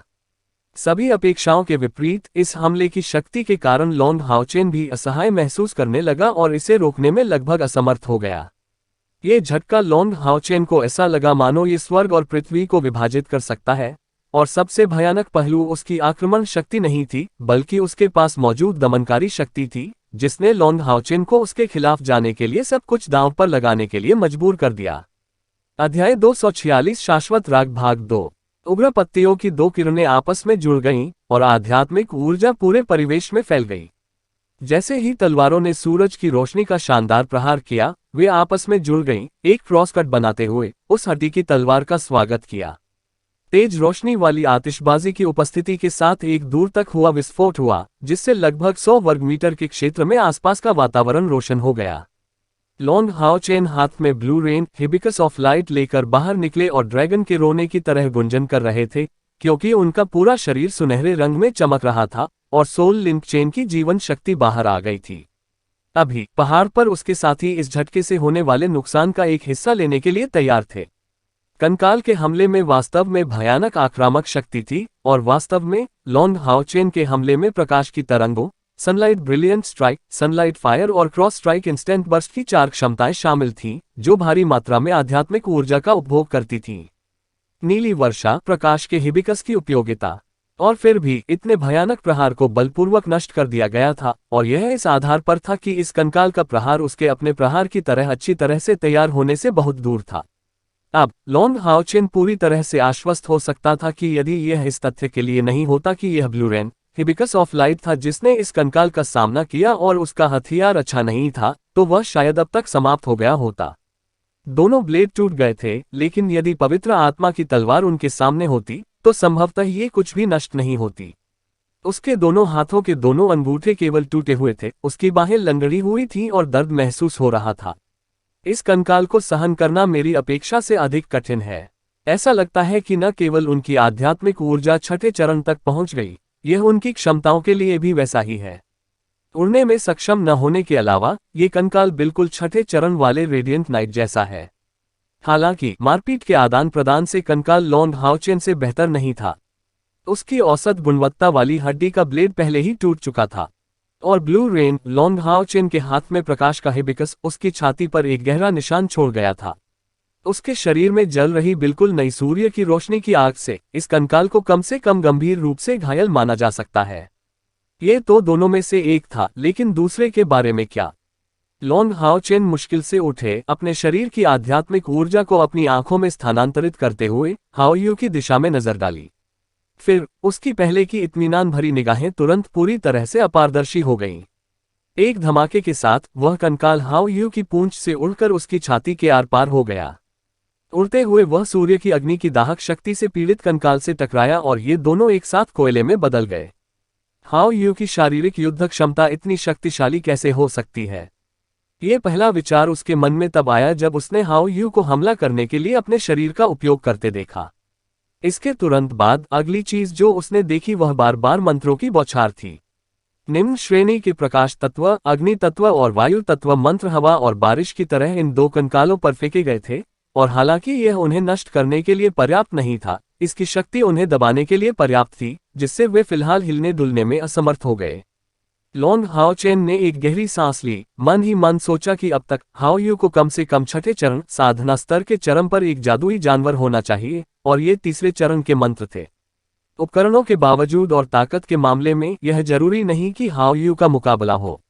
उनके दृष्टिकोण से उनकी बाहरी आध्यात्मिक ऊर्जा दुर्जेय होनी चाहिए, कम से कम उनसे हजारों की संख्या में आगे निकलनी चाहिए। उस पल में लॉन्ग हाओ चेन ने महसूस किया कि गर्मी तेजी से उसके शरीर में फैल रही है, जिससे कंकाल के झटके से होने वाली असहजता दूर हो गई।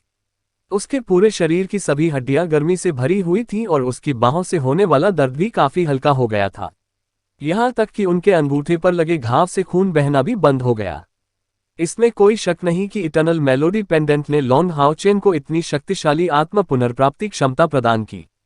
बिना किसी हिचकिचाहट के लॉन्ग हाओ चेन ने ब्लू रेन चमकदार हिबिकस ऑफ लाइट को अपने हाथ में पकड़ लिया। जैसे ही उस कंकाल का शरीर अचानक रोशन हो गया, जैसे ही एक ड्रैगन की चीख हल्की सी सुनी जा सकती थी, प्रकाश की नीली बारिश हिबिकस नीले और पीले रंग में बदल गई, जिसने अपनी चमक को शंक्वाकार प्रक्षेपवक्र में फेंक दिया। ये स्पार्कल रेन हिबिकस थरस था। हमला शुरू करते समय लॉन्ग हाओ चेन ने आसपास के वातावरण के साथ साथ इस कौशल का उपयोग करने से होने वाली खपत का भी ध्यानपूर्वक अध्ययन किया।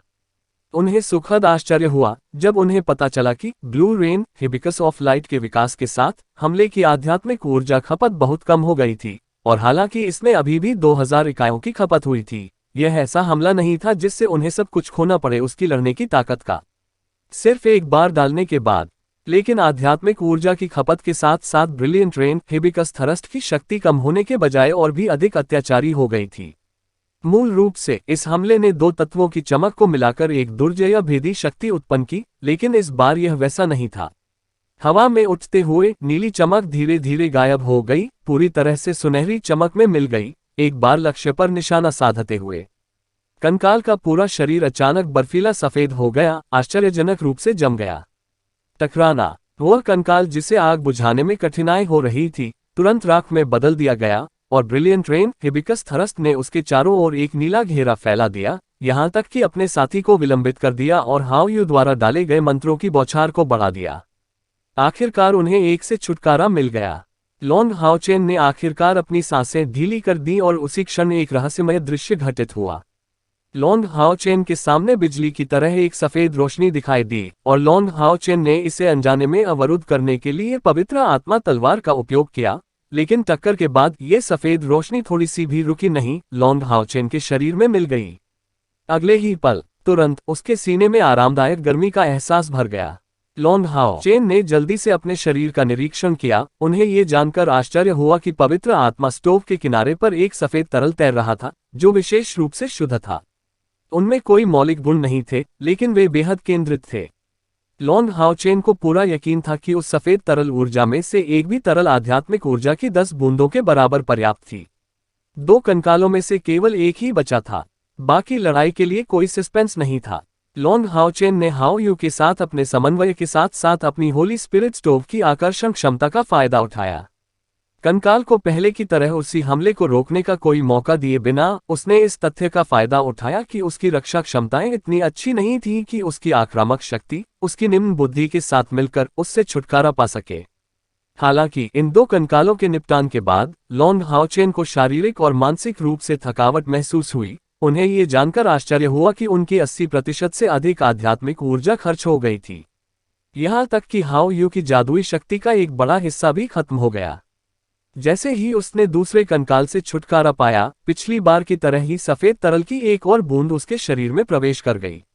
लॉन्ग हाओचेन ने आगे बढ़ने की कोशिश नहीं की।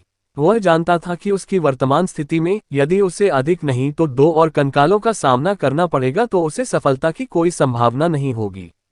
कुछ अर्थों में 2 कंकालों को हराना इस बात का पूर्वावलोकन था कि आगे उनका क्या इंतजार था, और जमीन पर सफेद हड्डियों को देखकर जो धीरे धीरे गायब हो गईं, लॉन्ग हाओचेन जमीन पर बैठ गए। उन्होंने तरल आध्यात्मिक ऊर्जा से उन दोनों को आत्मसात करने का प्रयास करने का आग्रह किया। सफेद तरल की बूंदें। परिणाम ने उनकी आत्माओं को बढ़ा दिया, जबकि इन 2 तत्वहीन तरल बूंदों ने कोई प्रतिरोध नहीं दिखाया। केवल एक छोटी आत्मसात प्रक्रिया के बाद यह उनकी आध्यात्मिक ऊर्जा का हिस्सा बन गया। और इसी तरह उन्होंने अनुमान लगाया, प्रवेश करने वाली तरल ऊर्जा की प्रत्येक बूंद का प्रभाव उसकी अपनी आध्यात्मिक ऊर्जा को 10 इकाइयों तक बढ़ाने का था। हालांकि लॉन्ग हाओचेन उदास महसूस कर रहे थे, क्योंकि उनकी आध्यात्मिक ऊर्जा की वर्तमान मात्रा कम थी। तरल ऊर्जा की इन 2 बूंदों ने उन्हें केवल कुछ मात्रा में वापस लाने में मदद की और इससे अधिक कुछ नहीं। ये सही अर्थों में उनकी कुल आध्यात्मिक ऊर्जा की वृद्धि नहीं थी।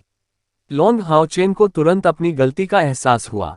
उसे अपनी आध्यात्मिक ऊर्जा को अवशोषित करने से पहले उसके ठीक होने का इंतजार करना चाहिए था। एक अकेले कंकाल को हराने से उसे आध्यात्मिक ऊर्जा की 10 इकाइयों तक बढ़ावा मिल सकता है। ये खेती करने की तुलना में बहुत तेज था, और जबकि उन 2 कंकालों की ताकत निस्संदेह अत्याचारी थी, उन्हें सहन करने से स्पष्ट लाभ मिलते थे। अनंत काल के टॉवर में निहित मृत्यु की आभा के साथ लॉन्ग हाओचेन को अपनी आध्यात्मिक ऊर्जा को पूरी तरह से पुनर्जीवित करने के लिए केवल आधे घंटे की आवश्यकता थी।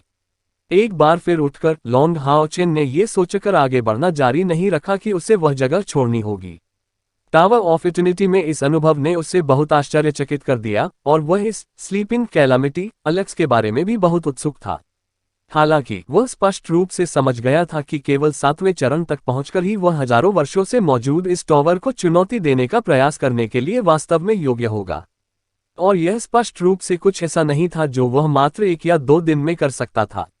नेक्रोमेंसर जादू द्वारा दिए गए प्रतिबंधों के कारण वह 9वें चरण तक पहुंचने से पहले इस टॉवर के शीर्ष तक नहीं पहुंच पाएगा। इन 2 कंकालों के साथ उस टॉवर के प्रति लॉन्ग हाओचेन की मूल आशंका पहले ही गायब हो गई है। मैं नहीं चाहता कि एलेक्स की विरासत मुझे दी जाए, लेकिन यहाँ कुछ अनुभव हासिल करने से कोई नुकसान नहीं होगा। बिना किसी संदेह के अनंत काल के इस टॉवर में कई और रहस्यमय और नई वस्तुएं मेरी खोज की प्रतीक्षा कर रही हैं। हालांकि यदि वह इस स्थान को अपने साथियों के साथ साझा करेगा तो ये कुछ ऐसा था जिसके बारे में वह लौटने के बाद सोचेगा। उसे कम से कम करियर के साथ चर्चा करने की जरूरत थी। आखिरकार नेक्रोमेंसर शब्द किसी भी इंसान को अत्यधिक आश्चर्य देने के लिए पर्याप्त था। इसके बारे में सोचते हुए लॉन्ग हाओचेन को अचानक एक एहसास हुआ, यही उसके लौटने का समय होना चाहिए। उसे इस गुफा में प्रवेश किए 5 घंटे बीत चुके थे और हाओ यू भी उसके पीछे पीछे वहां गया था। इस बिंदु के बारे में सोचते हुए लॉन्ग हाओचेन ने हाओ यू को बुलाया और टॉवर के बाहर की ओर चला गया और जाने के लिए तैयार हो गया। ठीक इसी समय हाओ यू ने लॉन्ग हाओचेन के रास्ते में खड़े होकर अचानक बूहू निकाली। लॉन्ग हाओचेन ने असंबद्ध होकर देखा, आपके साथ क्या गलत है? लिटिल लाइट ने लॉन्ग हाओचेन का सामना किया और एक सुनहरा मोती उगल दिया। लॉन्ग हाओचेन ने अनजाने में उसे पकड़ लिया, और जैसे ही मोती उसके हाथ में गिरा वह सुनहरे रंग में बदल गया और सीधे लॉन्ग हाओचेन की भौहों के बीच की जगह में घुस गया। लॉन्ग हाओचेन के दिमाग में यादों का एक छोटा सा टुकड़ा उभर आया। असुर प्रहार, आध्यात्मिक ऊर्जा को संघनित करना और स्वर्ग और पृथ्वी को काटना। यह आश्चर्यजनक रूप से एक कौशल की यादें थीं, और छठे चरण से एक। और यह बिल्कुल वही था जो उस कंकाल ने लॉन्ग हाओचेन के खिलाफ इस्तेमाल किया था। इस हमले में इतनी घातक हमले की शक्ति थी। अध्याय 247 7वें चरण भाग 1 का निष्प्राण स्वामी। प्रकाश की सुनहरी गेंद से सीखना सरल था। उसे प्राप्त करने के लिए उसे केवल उसमें आध्यात्मिक ऊर्जा डालनी थी। बेशक इसे पूरी तरह से समझने के लिए निरंतर प्रशिक्षण की आवश्यकता होगी। इसका उपयोग करने की विधि उस चमक से संकेतित हुई जिसने लॉन्ग हाओचेन के दिमाग में अपनी जगह बना ली, जो स्पष्ट रूप से उसे दी गई अनंतकाल की मीनार की यादों का हिस्सा था। बिना किसी हिचकिचाहट के लॉन्ग हाओचेन ने तुरंत असुर स्ट्राइक सीख ली। वर्तमान में उनमें आक्रामक क्षमताओं का अभाव था। असुरों के आक्रमण की ये दुर्जय शक्ति उन्होंने अपनी आंखों से देखी थी। यदि यह उसके साथियों के साथ साझा की गई जीवन शक्ति के लिए नहीं होता तो वह झटका उसके लिए घातक होता। आध्यात्मिक ऊर्जा डालने के बाद प्रकाश की सुनहरी गेंद धीरे धीरे गायब हो गई और असुर स्ट्राइक का उपयोग करने का ज्ञान लॉन्ग हाओचेन के दिमाग में सील हो गया। उन्होंने बस परीक्षण किया और सीखा कि यद्यपि उन्होंने अपने अत्याचार का प्रदर्शन किया, इस असुर हमले को अंजाम देने के लिए आध्यात्मिक ऊर्जा की 1000 इकाइयों की खपत भी हुई।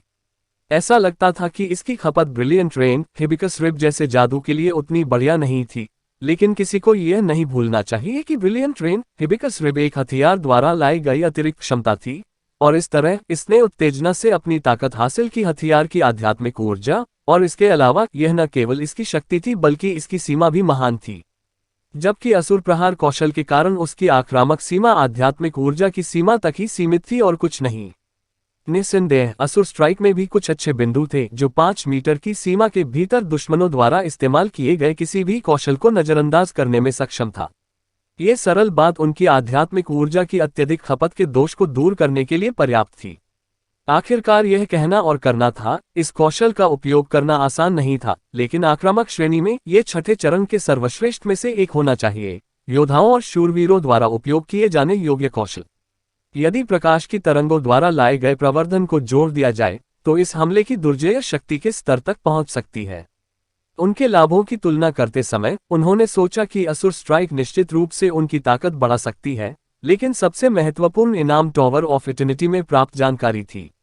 आध्यात्मिक ऊर्जा कौशल जितनी ही महत्वपूर्ण थी, लेकिन देखने में ये लगता है कि जो कौशल यहाँ सीखे जा सकते थे वे सेंट नेक्रोमेंसर जादू तक ही सीमित नहीं थे, और यह जानकारी निस्संदेह किसी भी खजाने से अधिक मूल्यवान थी।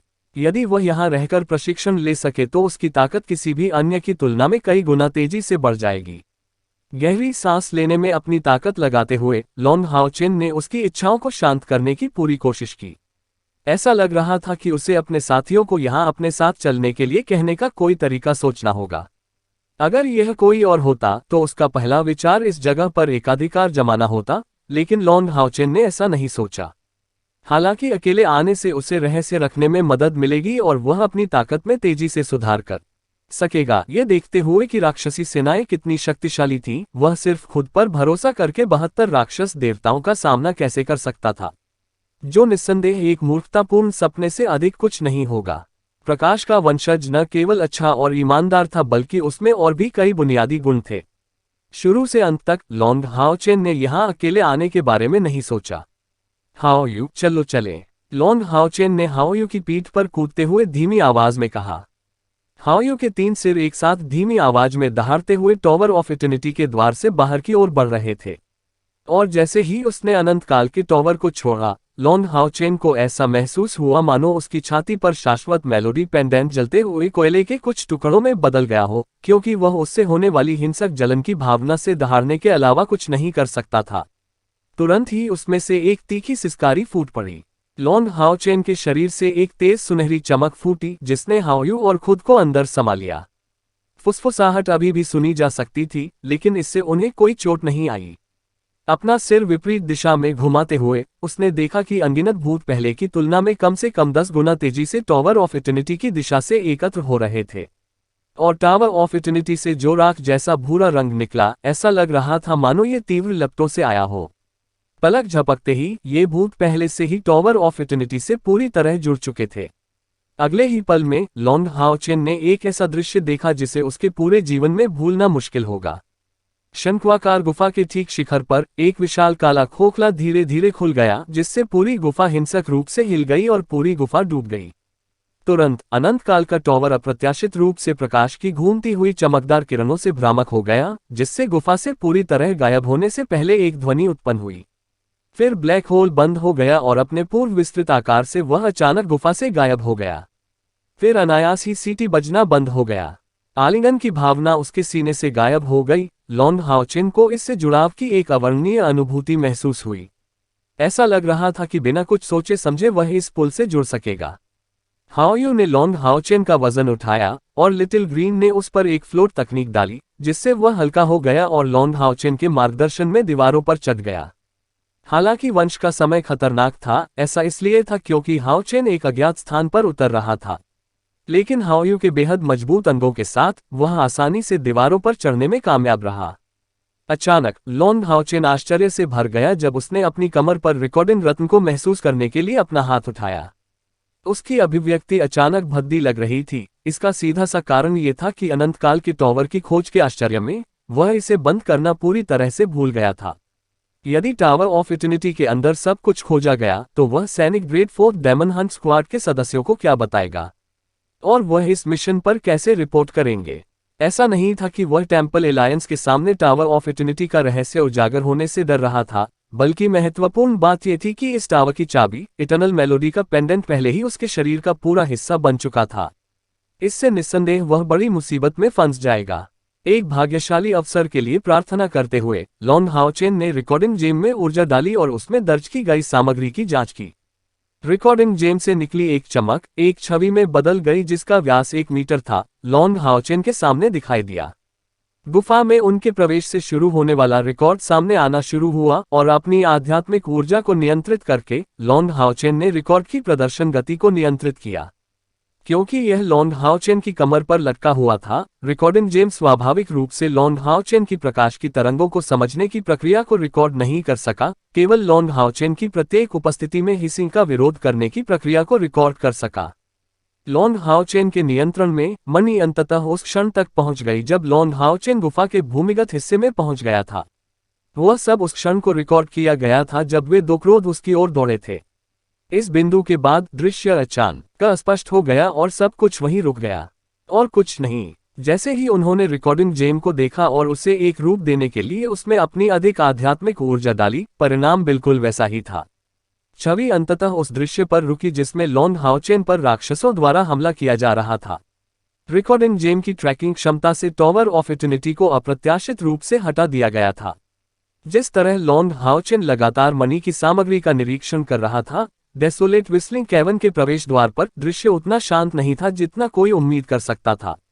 कोई है। निगरानी जारी रखने की जिम्मेदारी लेते हुए हान डाओसी अचानक गुफा के प्रवेश द्वार पर पहुंचे। यह एक गुफा थी जिसे उन्होंने व्यक्तिगत रूप से बंद कर दिया था और पहाड़ के आकार के कारण इसमें केवल सभी लोग बैठ सकते थे। बेशक हाओयू के चले जाने के बाद गुफा के अंदर की जगह बड़ी मात्रा में बढ़ गई। अभी बाहर पहले जैसा था, एकदम काला, और सुबह होने वाली थी। वे निष्प्राण राक्षस हैं। मेरी पास आने की हिम्मत नहीं हुई। लगभग 30 लोग थे। उनका नेतृत्व एक सोल्लेस द्वारा किया जाता है जो हमारे द्वारा हटाए गए सोल्लेस कमांडर से भी अधिक शक्तिशाली है। वे केवल पहाड़ के इस तरफ से आए थे। ऐसा लगता है कि उन्हें हमारी उपस्थिति का पता चल गया था। हान डाओसी के पास एक विशेष क्षमता थी जिसने उन्हें रात में अपनी दृष्टि बढ़ाने की अनुमति दी, जिससे वह पहाड़ के समकक्ष की सभी गतिविधियों को देख सके। युद्ध की तैयारी। ल्यूक शी, मैं लड़ाई में समूह की कमान नहीं संभाल रहा हूं, इसलिए मैं आपको कमान सौंपने दूंगा। चाहे कुछ भी हो, हमारी सर्वोच्च प्राथमिकता हाओचेन के लौटने तक डटे रहना है। कैयर ने धीमी आवाज में घोषणा की। उनमें से किसी को भी उम्मीद नहीं थी कि ये राक्षस इतनी जल्दी बाहर आ जाएंगे, लेकिन राक्षसों को उनकी उपस्थिति की जानकारी न जाने कैसे मिल गई। कम से कम लॉन्ग हाओचेन की वापसी के समय तक उन्हें दुश्मन का डटकर सामना करना पड़ा। फील्ड कमांडर से भी अधिक शक्तिशाली फील्ड के एक प्रकार को स्पष्ट रूप से नियंत्रित करना आसान नहीं होगा। कैयर की उत्कृष्ट आंखें अंधेरी रात में चमक उठी, दृढ़ संकल्प से भरी हुई चमक रही थी। ये देखकर कि लॉन्ग हाओचेन इतने लंबे समय के बाद वापस नहीं लौट रही थी, ऐसा लग रहा था जैसे वह शांत और शांत दिमाग में थी, लेकिन अंदर ही अंदर वह बाकी सभी की तुलना में अधिक चिंतित थी। ये सौभाग्य की बात थी कि उनके पास सोलबाइंडिंग चेन थी, जिससे वह ये सुनिश्चित कर सकी कि लॉन्ग हाओचेन को किसी घातक खतरे का सामना नहीं करना पड़ा, अन्यथा वह बहुत पहले ही उसे ढूंढने चली गई होती। ल्यूक शी को पता था कि अब विनम्र होने का समय नहीं है, और जवाब में सिर हिलाया। लॉन्ग हाओचेन की उपस्थिति के बिना हमारे पास एक कोर गार्जियन नाइट की कमी है। युद्ध के समय हमें दृढ़तापूर्वक गुफा में अपनी स्थिति की रक्षा करनी होगी। आइए अभी के लिए उन्हें लुभाएं। जादूगर व्यवसाय गुफा के अंदर रहेंगे जबकि छोटी दूरी के व्यवसाय उनके प्रवेश द्वार की रक्षा करेंगे। कैयर, हान डाओसी और आप बाहर के दुश्मन को परेशान करेंगे। ली शिन, वे भी बाहर रहेंगे, वह आपके यूनिकॉर्न रोज की उड़ान भरने की क्षमता की मदद से हमारा समर्थन करेगी। एक कमांडर के रूप में ल्यूक शी के पास कौशल की कमी नहीं थी, बल्कि समग्र स्थिति की दूरदर्शिता और विश्लेषण में इसकी तुलना लॉन्ग हाओचेन की क्षमता से नहीं की जा सकती थी, लेकिन फिर भी उन्हें युद्ध के समय एक समूह की कमान संभालने के लिए पर्याप्त प्रतिभाशाली माना जा सकता था। हान यू, डियानयान, वांग युवानयुवान और सिमा जियान गुफा से बाहर चले गए। हान यू को किसी के बताने से पहले ही अपनी जिम्मेदारियों के बारे में पता था और जल्दी से अपनी पोशाक को जब्त कर लिया और कै और हान डाउसी धीरे धीरे अंधेरे में चले गए। ली शिन एक बदला लेने वाला शूरवीर था और किसी की स्थिति का बचाव करना उसकी विशेषता नहीं थी, लेकिन उसने ल्यूक्शी के निर्देशों के अनुसार काम किया, जिससे यूनिकॉर्न रोज की उत्कृष्टता प्रदर्शित हुई। हालांकि खुद को उजागर करने से बचने के लिए उसने गुफा के शीर्ष पर चढ़ने का फैसला किया और किसी भी समय अपने यूनिकॉर्न रोज को बुलाने की तैयारी की। आखिरकार सोल्लेस को नहीं पता था कि गुफा में कितने दुश्मन थे। हान डाउसी ने अपने दोनों हाथों में एक जेट काला खंजर पकड़ रखा था, जिससे उसने छिपने के लिए डेसोलेट विस्लिंग कैवन के ऊपरी हिस्से में एक चट्टान के ठीक पीछे एक उत्कृष्ट स्थान का चयन किया। लेकिन ठीक इसी क्षण उसे पता चला कि कयर गायब हो गया। तुरंत मन ही मन सोचा, ताकत में कितना अंतर है। उसने कभी लक्ष्य के रूप में गिरने के बारे में नहीं सोचा था, चूंकि पिछली आंधी कयर पहले से ही इतनी मजबूत थी, इसलिए उसकी वर्तमान स्थिति के बारे में कुछ भी नहीं कहा जा सकता है, जिसने अपनी दृष्टि वापस पाली है। भले ही वह उसकी तरह ही हत्यारे के मंदिर का हिस्सा था, वह केवल स्पष्ट रूप से जानती थी कि यह उसकी पिछली प्रशिक्षण पद्धति के कारण था, जो विशेष रूप से विशेष थी कि कयर अंधा हो गया था। अंधेरे में घुलते हुए कयर गुफा के पास नहीं रुका, बल्कि चुपचाप पहाड़ की दिशा में चला गया। युद्ध के समय में एक हत्यारे का उपयोग सीमित होगा, क्योंकि अंत में हत्यारे आमने सामने हमला करने में सबसे कुशल नहीं थे, लेकिन वर्तमान स्थिति उसके लिए बिल्कुल उपयुक्त थी। खुद को देखते हुए उसे अपने साथियों की सुरक्षा के बारे में चिंता करने की जरूरत नहीं थी और वह अपनी लड़ाई की ताकत को पूरी तरह से प्रदर्शित करने में सक्षम थी। अध्याय 248 सातवें चरण भाग 2 का निष्कलंक स्वामी। फीनिक्स तेजी से आ रहे थे और बसने के तुरंत बाद कयर ने तुरंत उन्हें पहले पहाड़ के नीचे पहुंचते हुए उसे पार करने की तैयारी करते हुए देखा। ठीक वैसे ही जैसे फियेंस के समूह को वे पहले खत्म करने में कामयाब रहे थे, ये समूह फियेंस की ग्रैंड कैवेलरी थी। प्रत्येक ग्रेटर फियेन ने एक शैतान दुःस्वप्न घोड़े की सवारी की, जो गहरी लाल चमक के साथ फूट रहा था। यदि उनका यह आकर्षक रूप न होता तो हान डाउसी उन्हें इतनी दूर से नहीं देख पाते। उनमें से 33 की गिनती करते हुए कयर चुपचाप बगल से पास आई और उसने दुश्मनों की सटीक संख्या की पुष्टि की। ये वैसा ही था जैसा हान डाउसी ने कहा था, महान राक्षसों में से एक विशेष रूप से शक्तिशाली था। वह पिछले सोल्लेस कमांडर से भी अधिक मजबूत था और इससे भी महत्वपूर्ण बात यह थी कि उसकी पीठ पर एक झुका हुआ पिशाच पंख था। वह जिस शैतान दुःस्वप्न घोड़े पर सवार था, उसने जमीन पर गिरते हुए आग के निशान छोड़े, कभी कभी गर्मी से लाल कोयले की तरह लाल चमक छोड़ता था। ये कम से कम 6ठी सीढ़ी वाला जादुई जानवर था और चूंकि यह इस सोल्लेस कमांडर की सवारी थी, इसलिए कमांडर शायद 7वें पायदान पर होगा। कयर और लॉन्ग हाओ चेन ने एक बार 7वें चरण के शुरुआती चरणों में बीटा डेथक्लॉ को मार डाला था, लेकिन इस बार वे इतने भाग्यशाली नहीं थे। इसके अलावा उन्हें ब्रिलियंट रेन, लॉन्ग हाओ चेन के हिबिकस थरस्ट और उनके संसार स्पिरिट स्टोव की विस्फोटक शक्ति के संयोजन का उपयोग करने की आवश्यकता थी। वास्तविक ताकत के संदर्भ में, हालांकि लॉन्ग हाओ चेन और वह वास्तव में अच्छी तरह से संपन्न थे, वे अधिकतम केवल उनमें से 2 के साथ मध्य चरण के 6ठे चरण के दानव से मुकाबला करने में सक्षम थे।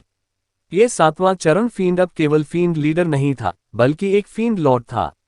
अंतर के एक ही शब्द से ऐसा अंतर आ गया जिसने ताकत से आसमान हिला दिया। इस सौम्य भगवान के हाथ में एक विशाल लाल गहरी तलवार थी। गहरे लाल रंग की चमक से उसकी 2 आंखें जगमगा उठीं और कयर को अब उसकी ताकत पर संदेह नहीं रहा। एक हत्यारे के लिए सबसे महत्वपूर्ण बुनियादी गुण शांत दिमाग रखना था। चाहे कुछ भी हो, हत्यारे को हमेशा अत्यंत विवेक से काम लेना चाहिए। यह एक ही लक्ष्य था कि कयर ने खुद को तैयार किया, यदि कोई अवसर आए तो दुश्मन को मारने की पूरी कोशिश करते हुए उसे धीमा करना। विवेकपूर्वक छुपाते हुए कयर एक एकल इकाई की तरह थी जो पहाड़ में विलीन हो गई। मानव उपस्थिति का कोई संकेत नहीं दे रही थी, इस हद तक कि उसे कहीं अधिक उच्च खेती वाला हत्यारा भी जरूरी नहीं कि उस परिणाम को प्राप्त कर सके। दानव भगवान ने सामने से अपने समूह का नेतृत्व किया, इसलिए कयर का बिना सोचे समझे आंख बंद करके काम करने का कोई इरादा नहीं था। वह शांति से फीन कैवेलरी के उसके सामने से गुजरने का इंतजार कर रही थी और इस फीन कैवेलरी की हर आखिरी टुकड़ी उसके करीब आ गई। यही वह समय था जिसका वह बेहद इंतजार कर रही थी। 2 स्वप्न शैतान घोड़ों की धारणा आधी नहीं थी, लेकिन इस क्षण में उन्हें इस बात का जरा भी अंदाजा नहीं था कि उनकी पीठ पर कयर हो सकता है। तथाकथित चुपके तकनीक अदृश्यता पर आधारित नहीं थी, बल्कि पर्यावरण के हर उस तत्व का शोषण करने पर आधारित थी जिसका उपयोग संभवतः कोई व्यक्ति अपने अस्तित्व को छिपाने के लिए कर सकता था। अभी कयियर सोललेस कैवेलरी के अंतिम सैनिक सदस्य की छाया में छिपा हुआ था। अंधेरे वातावरण के बावजूद आकाश अभी भी चांद और सितारों से जगमगा रहा था, इसलिए कयियर ने अधीरता से अपना कदम नहीं बढ़ाया, बल्कि शांति से इस सौम्य घुड़सवार सेना का अनुसरण करना पसंद किया जो पहाड़ पर चढ़ने के लिए तैयार थी। लॉर्ड फील्ड, जो पंक्ति में इन घुड़सवार सैनिकों में से पहला था, डेसोलेट व्हिस्लिंग कैवन के ऊपर एक ऊंची चोटी पर पहुंच गया। उसके बाद बाकी फील्ड कैवेलरी ने क्रमिक रूप से पीछा किया। व्यवस्थित व्यवस्था से लेकर चुपचाप आगे बढ़ने तक वे पूरी तरह से मानव घुड़सवार सेना के समान दिखते थे। जैसे ही शैतान के 2 स्वप्न घोड़ों पर सवार इन महान राक्षसों में से आखिरी ने पहाड़ पर चढ़ना शुरू किया, कयियर ने छाया में छुपते हुए अपनी चाल चली। बिना किसी चेतावनी के अचानक गति बढ़ाते हुए उसे किसी भी प्रतिद्वंद्वी ने नहीं देखा, यहां तक कि शैतान के 2 स्वप्न घोड़ों को भी नहीं, जिनके पास से वह गुजरी थी। अभी उसका वर्तमान प्रवाह एक प्रेत की तरह था, जिसकी आध्यात्मिक ऊर्जा एक छोटे से क्षण में भड़क उठी, एक सुनहरे खंजर की तरह चमकती हुई। कयियर के वर्तमान साधना स्तर के साथ वह एक महान राक्षस के खिलाफ गुप्त हमला शुरू करने में कैसे विफल हो सकता है। उसका खंजर उस महान राक्षस के सिर के पिछले हिस्से में घुस गया, इससे पहले कि अगले ही पल दूसरा खंजर उसकी गर्दन के साथ साथ उसके मस्तिष्क की एक तंत्रिका को भी चीरता हुआ निकल गया। कयियर की हत्या वास्तव में पूरी तरह से की गई थी, क्योंकि इस महान शैतान ने एक भी चीख नहीं निकाली, गिरने से पहले सिर्फ एक झटका मारा। कयियर यही नहीं रुका, लेकिन नीचे जैसे ही वह ग्रेट फील्ड गिरा और उसके शैतान 2 स्वप्न घोड़े ने प्रतिक्रिया करना शुरू कर दिया, उसने उसके शरीर पर प्रहार किया, जिससे वह तोपखाने के गोले की तरह आगे उड़ गया। इस सटीक क्षण में उसके दाहिने हाथ में मौजूद सुनहरे खंजर ने शैतान 2 स्वप्न घोड़े की पीठ में छेद कर दिया। ये वार वास्तव में सटीक था, जिसका निशाना 2 स्वप्न शैतान घोड़े की रीढ़ की हड्डी के बीच की दरार पर था।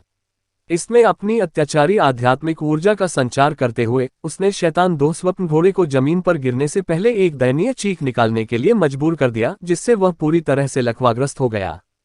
कयियर ने इस 2 स्वप्न शैतान घोड़े के लिए कोई मौका नहीं दिया, जो पहले से ही पलटवार करने के सभी लड़ाई के मौके खो चुका था, और उस महान राक्षस के शरीर का इस्तेमाल किया, जिसे स्क्रीन के रूप में उड़ते हुए भेजा गया था, और तुरंत अंधेरे में पीछे हट गया।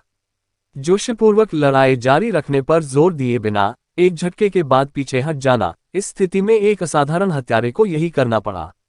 अचानक इस तरह से हमला किए जाने के बाद डेस्लाडो ग्रैंड कैवेलरी तुरंत अशांति की स्थिति में आ गई। सोललेस लॉर्ड तुरंत सबसे पहले मुड़े और दहाड़ के साथ सोलर लैंग्वेज में एक शब्द बोला। तुरंत उसके पूरे शरीर से एक गहरे लाल रंग की चमक फैल गई, जिसने घुड़सवार सेना के सभी महान शैतानों को अपनी चपेट में ले लिया। प्रत्येक शैतान 2 स्वप्न घोड़े के पैर के नीचे गहरे लाल रंग का प्रभामंडल होता था, जिसका व्यास 2 मीटर से अधिक होता था। ये फील्ड वास्तव में स्वामी के पद का हकदार था, क्योंकि यह प्रभाव क्षेत्र के साथ एक अद्भुत प्रवर्धन क्षमता थी। इस बीच सोललेस कमांडर की रक्त लाल आंखें लाल गोलियों की तरह चमक उठी, तुरंत उस दिशा में चली गईं जहां कयियर गायब हो गया था, और उसके हाथ में लाल महान तलवार एक आकर्षक चमक से चकाचौंध हो गई।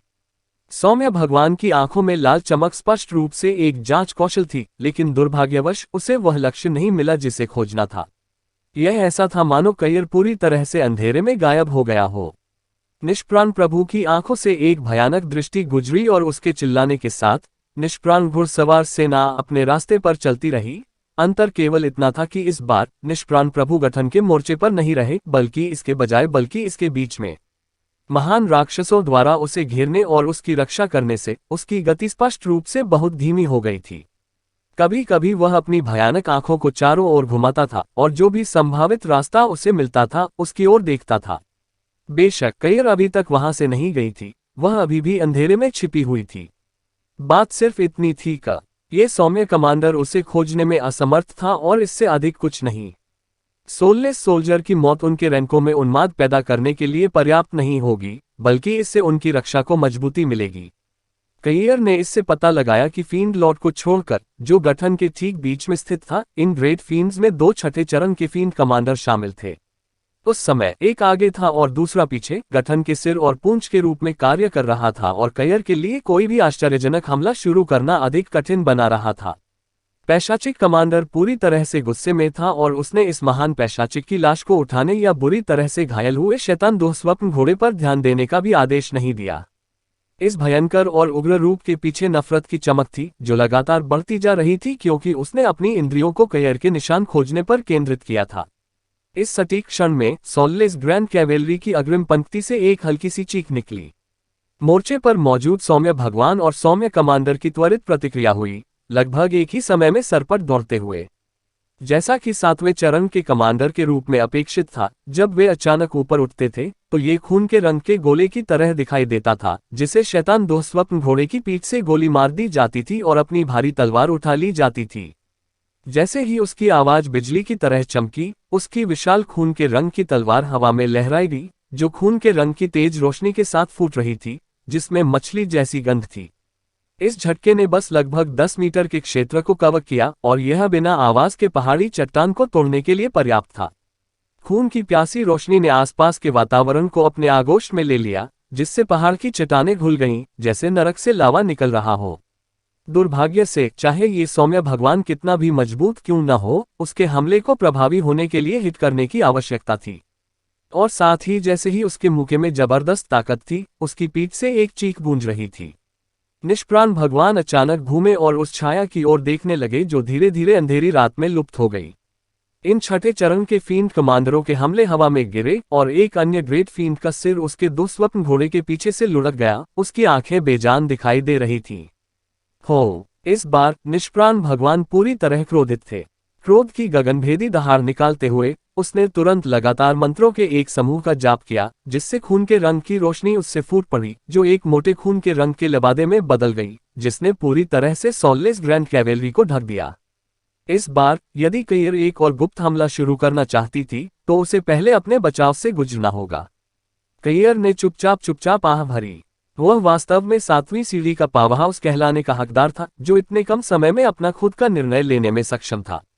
यदि सॉल्लेस लॉर्ड ने इस क्षेत्र लक्ष्य रक्षात्मक क्षमता का उपयोग नहीं किया होता तो उसके पास अभी भी इस समूह पर गुप्त रूप से हमला करने के बहुत सारे तरीके होते। क्षेत्र के रक्षात्मक मंत्र के जारी होने के बाद सॉल्लेस लॉर्ड ने पहाड़ पर चढ़ते समय सॉल्लेस ग्रैंड कैवेलरी को तेज करने के लिए प्रेरित किया। शैतान के दो स्वप्न घोड़े अपनी पूरी शक्ति के साथ दौड़ पड़े और तुरंत उजाड़ विस्लिंग गुफा के पीछे पहुंच गए। कैयर कोई और गुप्त हमला शुरू करने में असमर्थ होने को लेकर चिंतित थी और शांति से अपने समूह का अनुसरण करती रही। ये स्पष्ट रूप से अभी तक सब कुछ करने का समय नहीं था।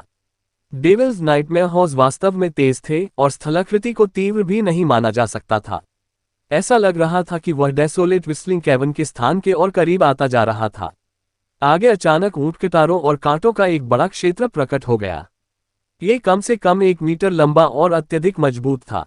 सामने वाले बड़े फाइंडों के पास अपने लिए रास्ता खोलने के लिए अपने भाले का उपयोग करने के अलावा कोई विकल्प नहीं था, जिससे उनकी गति काफी कम हो गई। उनके गठन के बीच में बैठे सोल्लेस भगवान की आंखों में लाल चमक थी। उन्होंने छठे चरण से पहले कुछ शब्द बोले। सोल्लेस कमांडर ने तुरंत तदनुसार कार्य किया, अपने लंबे भाले को ऊंचा उठाया और एक हरे रंग की लौ छोड़ी। अंधेरा तुरंत जल रहा था, एक ही बार में तीसल और कांटों का झुंड।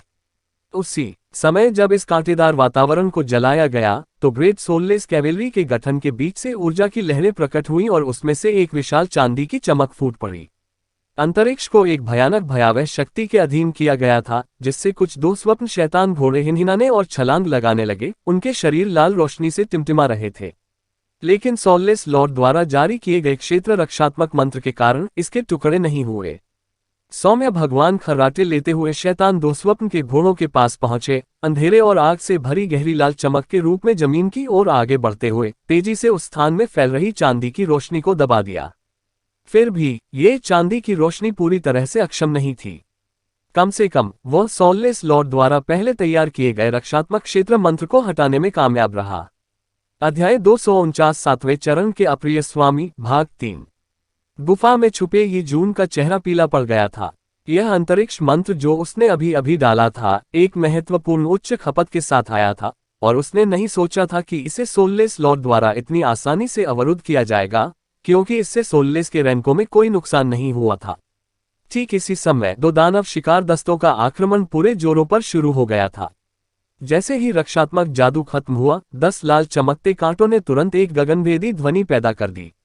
उस समय की बात करें तो यांग वैनझाओ को इन कांटों के हमले का सामना करने में सिरदर्द होता था, लेकिन इस बार बाई शियाओमो वास्तव में उनमें से 1 दर्जन से अधिक कांटों को छुड़ाने में कामयाब रही थी। कहने का तात्पर्य ये था कि लगातार प्राप्त अनुभव के साथ साथ उसकी ताकत कितनी बढ़ गई। सामने वाला सोललेस कमांडर पहले से ही उन्हें रोकने के लिए हर संभव प्रयास कर रहा था, लेकिन केवल 3 कांटे उसकी ओर इशारा कर रहे थे और कुछ नहीं। बाई जियाओमो द्वारा फेंके गए ये कांटे बेहद जटिल तरीके से काम करते थे, हर दिशा से निकलते थे। महान आत्माएं स्पष्ट रूप से कुछ प्रतिरोध दिखाएंगी, लेकिन बाई जियाओमो द्वारा शुरू किए गए इन हमलों को रोकना उनके लिए इतना आसान नहीं था। कम से कम 5 महान राक्षस अलग अलग स्तर तक घायल हो गए और खूनी धुंध फैल गई। और ये तो बस शुरुआत थी, इससे पहले कि बड़ी मात्रा में हरा अनाज आसमान से नीचे उतरता। ऐसा लग रहा था कि ये दाने पूरी तरह से ग्रेट सोललेस कैवेलरी को अपनी सीमा में ढंक चुके हैं। जैसे ही निष्प्राण भगवान ने ये पता लगाया कि ये दाने क्या थे, एक भयानक हत्या के इरादे ने उसे घेर लिया, जो मृत्यु देवता के अवतरण के समान प्रतीत हुआ। यहाँ तक कि इस सौम्य भगवान की तरह 7वें कदम का बिजलीगर भी कारावास से अपने पूरे शरीर के साथ कांपने लगा, और जिस कौशल ने अभी अभी उसे तैयार किया था वह बाधित हो गया। अपनी खेती से वह आसानी से महसूस कर सकता था कि क्या खतरनाक है और क्या नहीं, और हवा में ये कण उसके लिए कुछ खतरनाक नहीं लगते थे, जबकि यह हत्या का इरादा एक ऐसा अस्तित्व प्रतीत होता था जो उसके जीवन को खतरे में डाल सकता था। पिछली पंक्ति में सोललेस कमांडर भी आकाश से गिरने वाले इन हरे दानों को रोकने के लिए एक रक्षात्मक क्षेत्र कौशल जारी करना चाहता था, लेकिन दुर्भाग्य से ठीक उसी समय जब इसे छोड़ा गया, एक ठंडक शांति से उसकी गर्दन तक पहुंच गई। छठे चरण के सोललेस कमांडर की स्पष्ट रूप से त्वरित प्रतिक्रिया होगी। अपने हाथ में भाले को क्षैतिज रूप से लहराते हुए उसके शैतान 2 स्वप्न घोड़े ने एक साथ अपने मुंह से गहरे लाल रंग की चमक छोड़ी। एक परछाई चमकी, अपने हमले के बीच में ही रुक गई। वास्तव में फील्ड के शरीर से सीधा संपर्क नहीं बना पाए, लेकिन फिर भी आकाश में महान अनाज पहले से ही इस महान सौम्य घुड़सवार सेना के रैंकों के भीतर बिखरे हुए थे। दाने फट गए, जिससे एक चिपचिपा तरल पदार्थ निकला जिसने तुरंत ग्रेट फियंस और उनके शैतान 2 स्वप्न घोड़ों को संक्रमित कर दिया। इस चिपचिपी भावना को सहन करना कठिन था, लेकिन इन महान आत्माओं और उनके शैतान 2 स्वप्न घोड़ों में आग और अंधेरे के दोहरे गुण थे, और तथाकथित हेलफ्लेम क्षमता थी, जो स्वाभाविक रूप से बाई शियाओमो के वानस्पतिक संबंध को दबा देती थी। चारों ओर आग की लपटें छोड़ते हुए उन्होंने इस चिपचिपे तरल पदार्थ को आग की लपटों से घेर लिया। फाइंडिश लॉर्ड को नीचे गिराने वाला एकमात्र व्यक्ति निश्चित रूप से कहियर था, जबकि छठे पास फाइंडिश कमांडर को हत्यारे हान डाउस की धमकी के कारण नीचे गिरा दिया गया था। हालांकि हान दाउसी कहियर की ताकत की तुलना करने में सक्षम होने से बहुत दूर था। एक हत्यारा एक सामान्य व्यक्ति होते हुए भी शीर्ष 60 रैंक में सेंध लगाने में कैसे कामयाब हो सकता था। एक वास्तविक लड़ाई में, हालांकि यह स्पष्ट रूप से इस सोललेस कमांडर का मुकाबला नहीं था। अगर यह उसे 1 या 2 सेकंड के लिए स्थिर करने के बारे में था तो वह इसे थोड़े समय में कर सकता था। चूंकि पिछला हिस्सा असमंजस की स्थिति में था, इसलिए मोर्चे की लड़ाई में कुछ बदलाव पहले से ही दिखने शुरू हो गए थे। छठे चरण के सोललेस कमांडर, जो 3 कांटों से मारा गया था, ने तुरंत अपना ध्यान 2 दानव शिकार दस्तों के स्थान पर केंद्रित किया, लेकिन इससे पहले कि वह उन्हें उनकी दिशा में जाने का समय देता, एक गहरे लाल रंग की आकृति अचानक उनके सामने आ गई, जिससे उनका रास्ता अवरुद्ध हो गया। पथ, वापसी पथ। यह आकृति विशाल थी और इसकी पीठ पर 2 बड़े पंख फैले हुए थे, जो इसे एक भयंकर और द्वेषपूर्ण रूप दे रहे थे। ये बिल्कुल निष्प्राण प्रभु था। सोललेस की दुनिया में सामाजिक वर्ग में अंतर स्पष्ट था। अपने तत्काल वरिष्ठ को उसे रोकते हुए देखकर सोललेस कमांडर, जो हमला करने के लिए तैयार था, तुरंत शांत हो गया और स्वाभाविक रूप से उसने अपनी गति रोक दी। उसके सामने मौजूद सौम्य भगवान ने कुछ खास नहीं कहा, बस अपना दाहिना पंजा उठाया और उसकी पीठ की ओर इशारा किया। जैसे ही सोललेस कमांडर घुमा, उसके पलटने के कुछ ही क्षण में उसकी पीठ पर एक चमत्कारी दृश्य घटित हुआ। 7वें चरण के सोललेस कमांडर की पीठ पर बड़े आकार में एक बड़ा परिवर्तन हुआ, जिससे अप्रत्याशित रूप से एक दोहरे पंख वाले महान दानव पक्षी में बदल गया। सोललेस कैवेलरी को छोड़ दे तो 21वीं general great demon hunt squad और 4थी soldier great demon hunt squad भी इस विचित्र दृश्य को देखकर बेहद आश्चर्यचकित थे। बिजली से भरा एक सुनहरा भाला सोललेस कमांडर की पीठ पर मजबूती से टकराया, जो बिजली की तेज रोशनी के साथ फट गया, जिससे इस सोललेस कमांडर की दयनीय चीख निकल गई। यदि यह आमने सामने की लड़ाई के बारे में होता तो यह अनुमान लगाना कठिन होता कि ग्रेट डेमन बर्ड और हार्टलेस कमांडर में से कौन जीतेगा। एक महान दानव पक्षी को हवाई लाभ प्राप्त था, जबकि एक सोललेस कमांडर को अपने पर्वत का समर्थन प्राप्त था। हालांकि गुप्त हमले के मामले में यह एक अलग कहानी थी। निष्प्राण नेता को स्पष्ट रूप से निष्प्राण भगवान के शब्दों के प्रति जरा भी संदेह नहीं था, लेकिन उसने कैसे अनुमान लगाया कि वह इतने घातक जाल में फंस जाएगा। फिर भी उसका शैतान दुःस्वप्न घोड़ा 5वें चरण का जादुई जानवर था। अपने सवार पर हमला होते देख उसने तुरंत उसका बचाव करने की कोशिश की और ग्रेट डेमन बर्ड को मारने का प्रयास किया। ग्रेट डेमन बर्ड की प्रतिक्रिया तीव्र थी।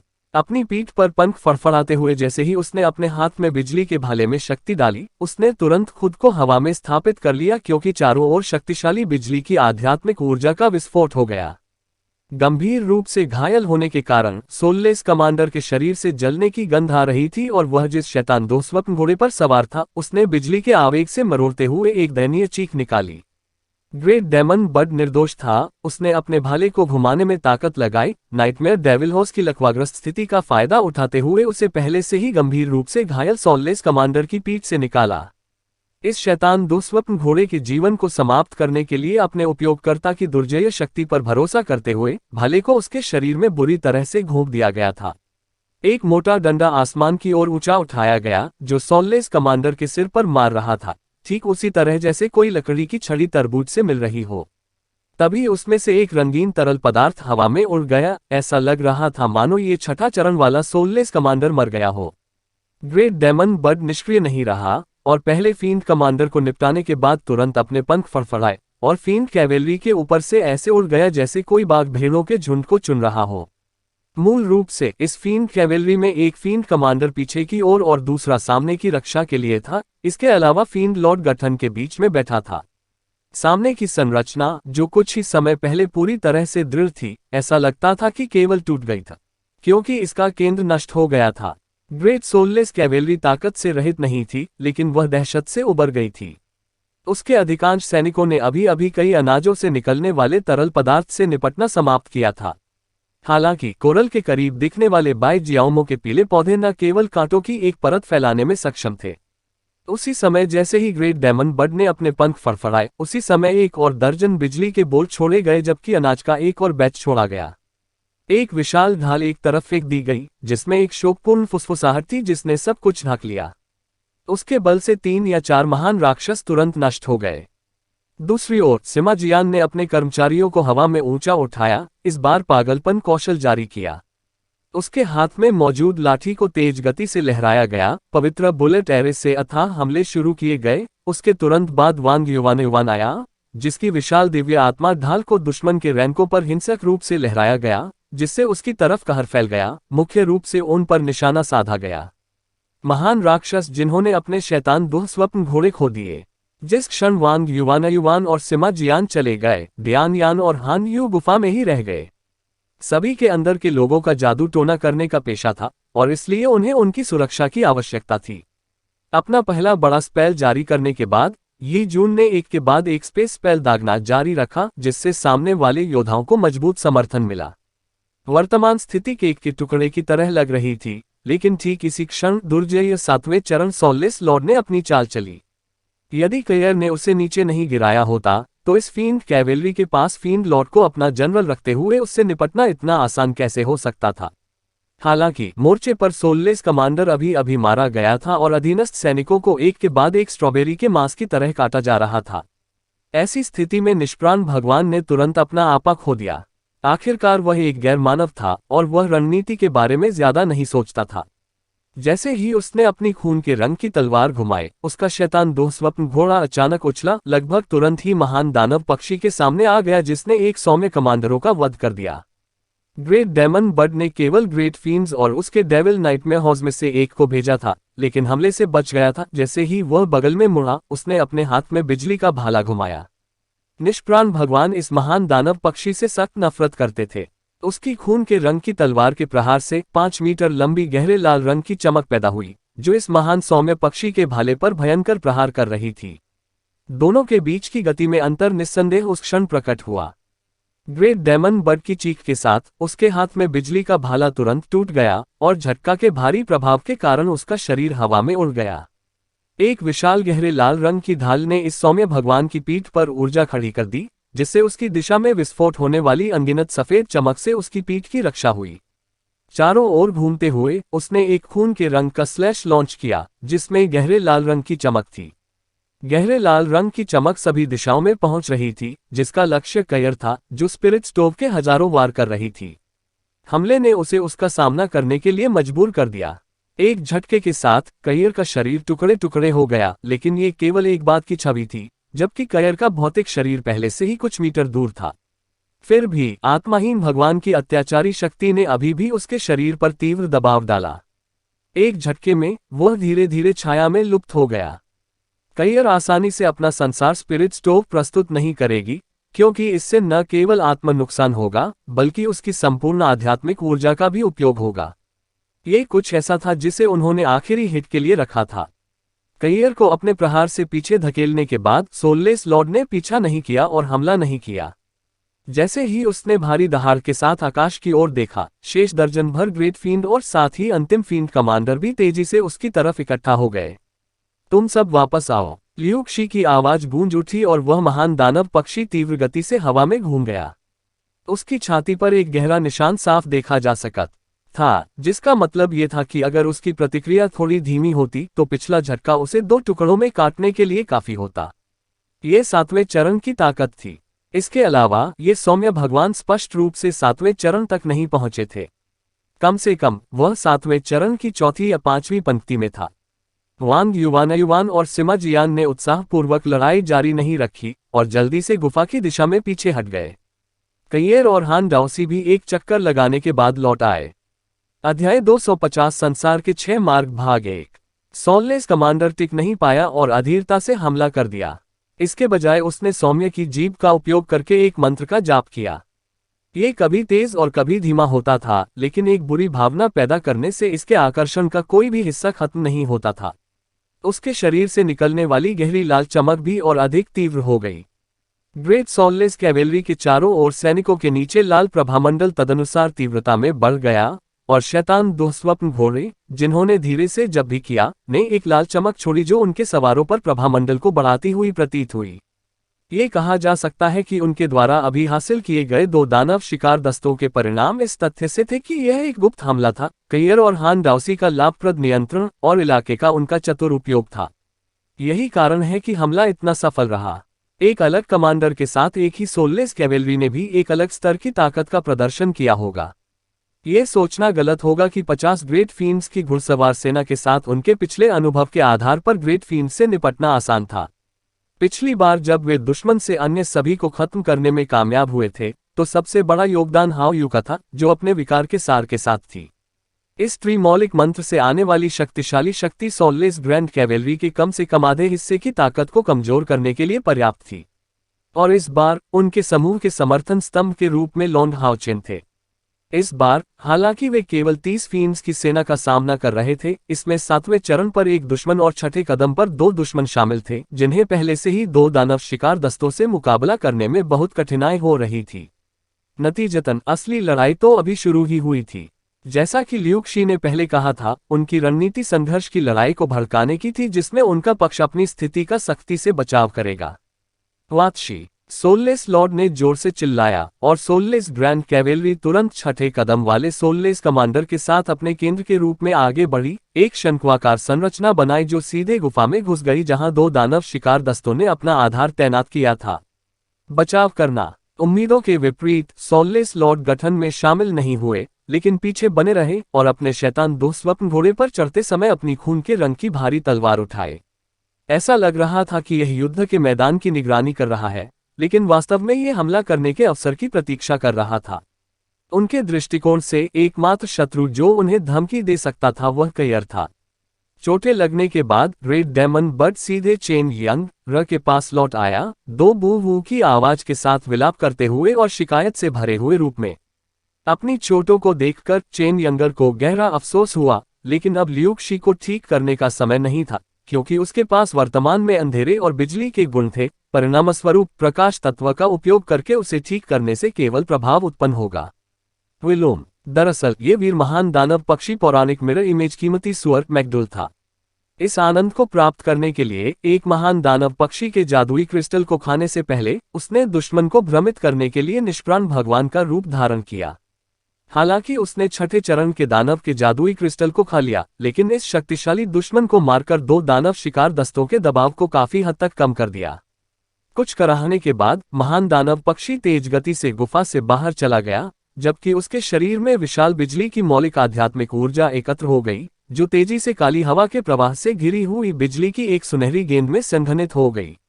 अभी 10 मिनट भी नहीं बीते थे और जादुई क्रिस्टल से अभी भी काफी मात्रा में आध्यात्मिक ऊर्जा बची हुई थी, इसलिए वह स्पष्ट रूप से इसे बर्बाद नहीं होने दे सकता था। ग्रेट सोललेस कैवेलरी का आक्रमण अंततः शुरू हुआ और सोललेस कमांडर के नेतृत्व में उनके हाथों में भाले से एक मजबूत गहरे लाल रंग की चमक निकली। इस आरोप के बाद निष्प्राण भगवान का मंत्र अचानक बंद हो गया और खून के रंग की चमक सीधे गुफा में चली गई। सबसे भयानक बात यह थी कि यह गहरे लाल रंग की चमक सोललेस कमांडर के हमले के साथ विलीन हो गई, जिसने गुफा के प्रवेश द्वार पर बमबारी करते हुए एक बड़े चमकदार प्रक्षेप्य का रूप ले लिया। उसकी दबंग शक्ति के कारण गुफा में राक्षस कातिलों के चेहरे का रंग पूरी तरह से बदल गया। इस क्षण में अंततः उन्हें एहसास हुआ कि उनकी युद्ध संरचना को संभालने के बाद एक सोललेस कैवेलरी वास्तव में कितनी शक्तिशाली हो सकती है। घुड़सवार सेना की सबसे बड़ी ताकत एक समूह के रूप में उनकी चार्जिंग शक्ति में थी। हालांकि यह एक पहाड़ी क्षेत्र था, लेकिन डेविल्स नाइट में हॉर्स की चढ़ाई क्षमता के साथ ग्रेट सोललेस कैवेलरी की चार्ज गति में थोड़ी सी भी गिरावट नहीं आई। उस दबंग गहरे लाल रंग की चमक का सामना करते हुए हान यू को थोड़ी सी भी हिचकिचाहट नहीं हुई और वह भारी ढाल को आसानी से अपने हाथ में रखते हुए दृढ़ता से सामने खड़ा हो गया। उनका होली मेंटल और होली शील्ड फिल्टर, जो पहले से ही लंबे समय से स्टोरेज पावर से चार्ज किया गया था, तुरंत जारी कर दिया गया। उसके सामने लगातार 2 अग्नि तत्व ढाल दिखाई दी और एक चांदी जैसी सफेद चमक ने गहरे लाल प्रक्षेप्य पर बमबारी की, जिससे उसकी आक्रामक शक्ति थोड़ी कमजोर हो गई। टकराना। तर्कहीन आक्रामक शक्ति ने लगभग तुरंत ही 2 फायर एलिमेंटल शील्ड्स और होली मेंटल को तोड़ दिया, इससे पहले कि वह होली शील्ड फिल्टर की शक्ति ले जाने वाली उसकी ढाल को हिंसक रूप से तोड़ दे। हान कियान ने अपने पोते को जो ढाल दी थी, वह कोई विशेष शक्तिशाली उपकरण नहीं थी, केवल एक जादुई रैंक वाली ढाल थी और कुछ नहीं। एक जोरदार विस्फोट के साथ हान यू का शरीर सुनहरी रोशनी से जगमगा उठा। यह एक दैवीय बाधा थी। यह एक ऐसा कौशल था जो उन्होंने हान कियान की वंशानुगत अनुभूति से सीखा था, लेकिन टीम के पास पहले से ही लॉन्ग हाओचेन होने के कारण इसका उपयोग शायद ही कभी किया जाता था। आमतौर पर दैवीय बाधा के साथ हान कियान को इस हमले को आसानी से टालने में सक्षम होना चाहिए था, लेकिन वास्तव में यह हमला एक बड़े क्षेत्र में विस्फोट हुआ।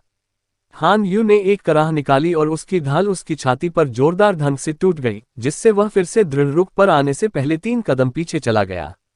इस बीच 21वें दानव शिकार दस्ते में सभी के शरीर सुनहरी रोशनी से प्रज्वलित हो गए। ये सोल लिंक चेस के जीवन शक्ति साझाकरण प्रभावों की रिलीज थी, जिसमें हान यू को प्राप्त क्षति के एक हिस्से को अवशोषित किया गया था। हालांकि हान यू ने खून उगल दिया और गुफा से एक सुनहरी रोशनी पूरे समूह पर फैल गई।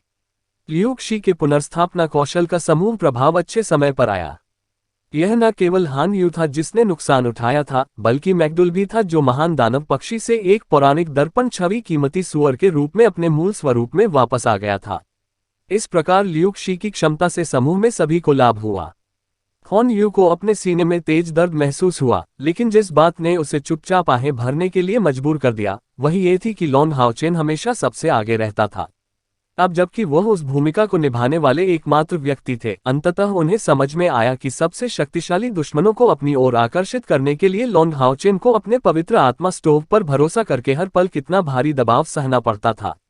हान यू ये देखकर आश्चर्यचकित रह गया कि डियान यान ने उसे इस हमले से बचाने के लिए उसके पक्ष में शामिल होने की पहल की। आखिरकार पौराणिक मिरर इमेज पिक के आखिरी हमले का एक निश्चित प्रभाव पड़ा।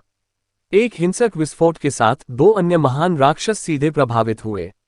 बिजली की गति बहुत तेज थी, इस हद तक कि निष्प्राण भगवान भी उन्हें बचाने के लिए समय पर नहीं पहुंचे। हालांकि इसका स्पष्ट रूप से उन पर कोई दमनात्मक प्रभाव नहीं पड़ा और उनके खिलाफ दूसरा अत्याचारी हमला पहले ही शुरू कर दिया गया था। जैसे ही रक्षा हटा ली गई, ग्रेट सोललेस कैवेलरी गुफा के सामने पहुंचने ही वाली थी। डियान यान की स्थिति की तुलना हान यू से नहीं की जा सकती। हान यू के स्तर की तुलना में उसकी खेती बहुत कम थी। हालांकि उन्हें लिन शिन की 2 double layered fire elemental shields का समर्थन प्राप्त था। इस हमले को प्राप्त करने के बाद उनका शरीर विरोध करने में असमर्थ था और उड़ गया था। उसके हाथ की ढाल भी टुकड़े टुकड़े हो गई। इस एक ही हमले से बड़ी मात्रा में खून बहते हुए वह गंभीर रूप से घायल हो गया। चौथी श्रेणी के दानव कातिलों के दस्ते के सैनिकों को उन साथियों का समर्थन नहीं मिला जिन्होंने उनके साथ अपनी क्षति साझा की थी। यदि ल्यूक्शी की शीघ्र चिकित्सा नहीं होती तो संभवतः ड्यान यान को हमले के बाद नरक में भेज दिया गया होता, और समय पर उपचार के बावजूद वह कुछ समय तक लड़ना जारी नहीं रख पाएगा, क्योंकि उसकी ढाल के साथ साथ उसकी दोनों भुजाएं भी टूट गईं। छठे चरण के फाइंडिश कमांडर उनके सामने पहुंचे क्योंकि फाइंडिश ग्रैंड कैवेलरी के युद्ध गठन में एक बदलाव देखा जा सकता था। अपनी पिछली शंक्वाकार संरचना से संरचना अचानक एक रेखा में बदल गई। प्रत्येक महान राक्षस के पास आगे की ओर इशारा करते हुए एक भाला था और राक्षस कमांडर सामने था। गहरे लाल रंग की आध्यात्मिक ऊर्जा अप्रत्याशित रूप से एक सीधी रेखा बना रही थी, मानो प्रत्येक ग्रेट फील्ड के हथियारों से मुक्त होकर फील्ड कमांडर के शरीर में प्रवेश कर रही हो। इस बिंदु पर यदि कोई ध्यान दे तो उससे पता चलेगा कि इनमें से केवल 10 महान राक्षसों ने ऐसा किया, जबकि अन्य 3 महान राक्षस अपनी पीठ के पीछे चुपचाप खड़े थे, शायद अपने साथियों की रक्षा करने के लिए तैयार थे, और राक्षस कमांडर का शरीर स्पष्ट रूप से अंदर था। अव्यवस्था, आपकी सीमा। छठी डिग्री की आध्यात्मिक ऊर्जा का मतलब है कि इसमें 4000 से अधिक इकाइयां शामिल हैं, और उसकी आध्यात्मिक ऊर्जा के प्रकार के कारण केवल सौम्य प्रकार के जादूगरों को ही उसकी गति के चरम तक पहुंचने का मौका मिलेगा। इस सीमा से ऊपर उनमें से कोई भी नहीं टूट सका। कहने का तात्पर्य ये था कि इस सौम्य कमांडर की आध्यात्मिक ऊर्जा अधिकतम 10,000 इकाइयों तक पहुंच सकती थी, लेकिन यह इस मात्रा से अधिक नहीं हो सकती थी। लेकिन फिर भी ये पहले से ही 2 दानव शिकार दस्तों के लिए एक विनाशकारी प्रतिद्वंद्वी था। लॉन्ग हाओचेन के अलावा जो अभी तक वापस नहीं लौटे थे, उनके समूह में से किसी ने भी अभी तक 3000 यूनिट की सीमा को नहीं तोड़ा है, तो वे फाइंडिश कमांडर का विरोध कैसे कर सकते थे, जो सभी महान फाइंडों से आने वाली शक्ति के संयुक्त बढ़ावा से लाभान्वित हुआ था। मैं पहले जाऊंगा, युवान मेरे पीछे आएगा, और सिमा तीसरे स्थान पर आएगी। हान यू की चीख यथासंभव तेज थी, क्योंकि उसके शरीर से निकलने वाली आभा की तीव्रता काफी बढ़ गई थी।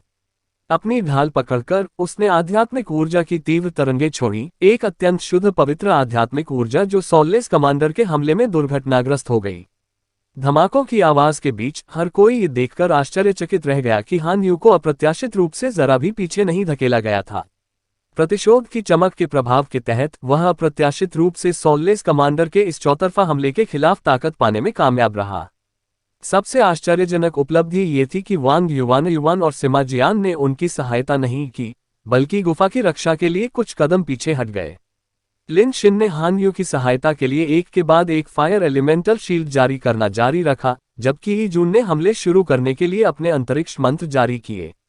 ल्यूक शी के उपचार और विभिन्न प्रभाव भी बिना रुके जारी किए गए, और इस तरह हान यू चमत्कारिक ढंग से सॉलेस कमांडर के हमले को रोकने में कामयाब रहे। बाय जियाओमो के वानस्पतिक आह्वान का अभी उतना प्रभाव नहीं होगा, क्योंकि ग्रेट सोललेस कैवेलरी के सवारों ने गहरे लाल रंग की लपटें छोड़ी थीं और लॉर्ड सोललेस पीछे की ओर आ रहे थे, जैसे कोई बाघ अपने शिकार को देख रहा हो। उसने पहले जो आह्वान मंत्र दिए थे उनकी तरंग समाप्त हो गई थी और उसे इतनी दूर तक फैलाना संभव नहीं था।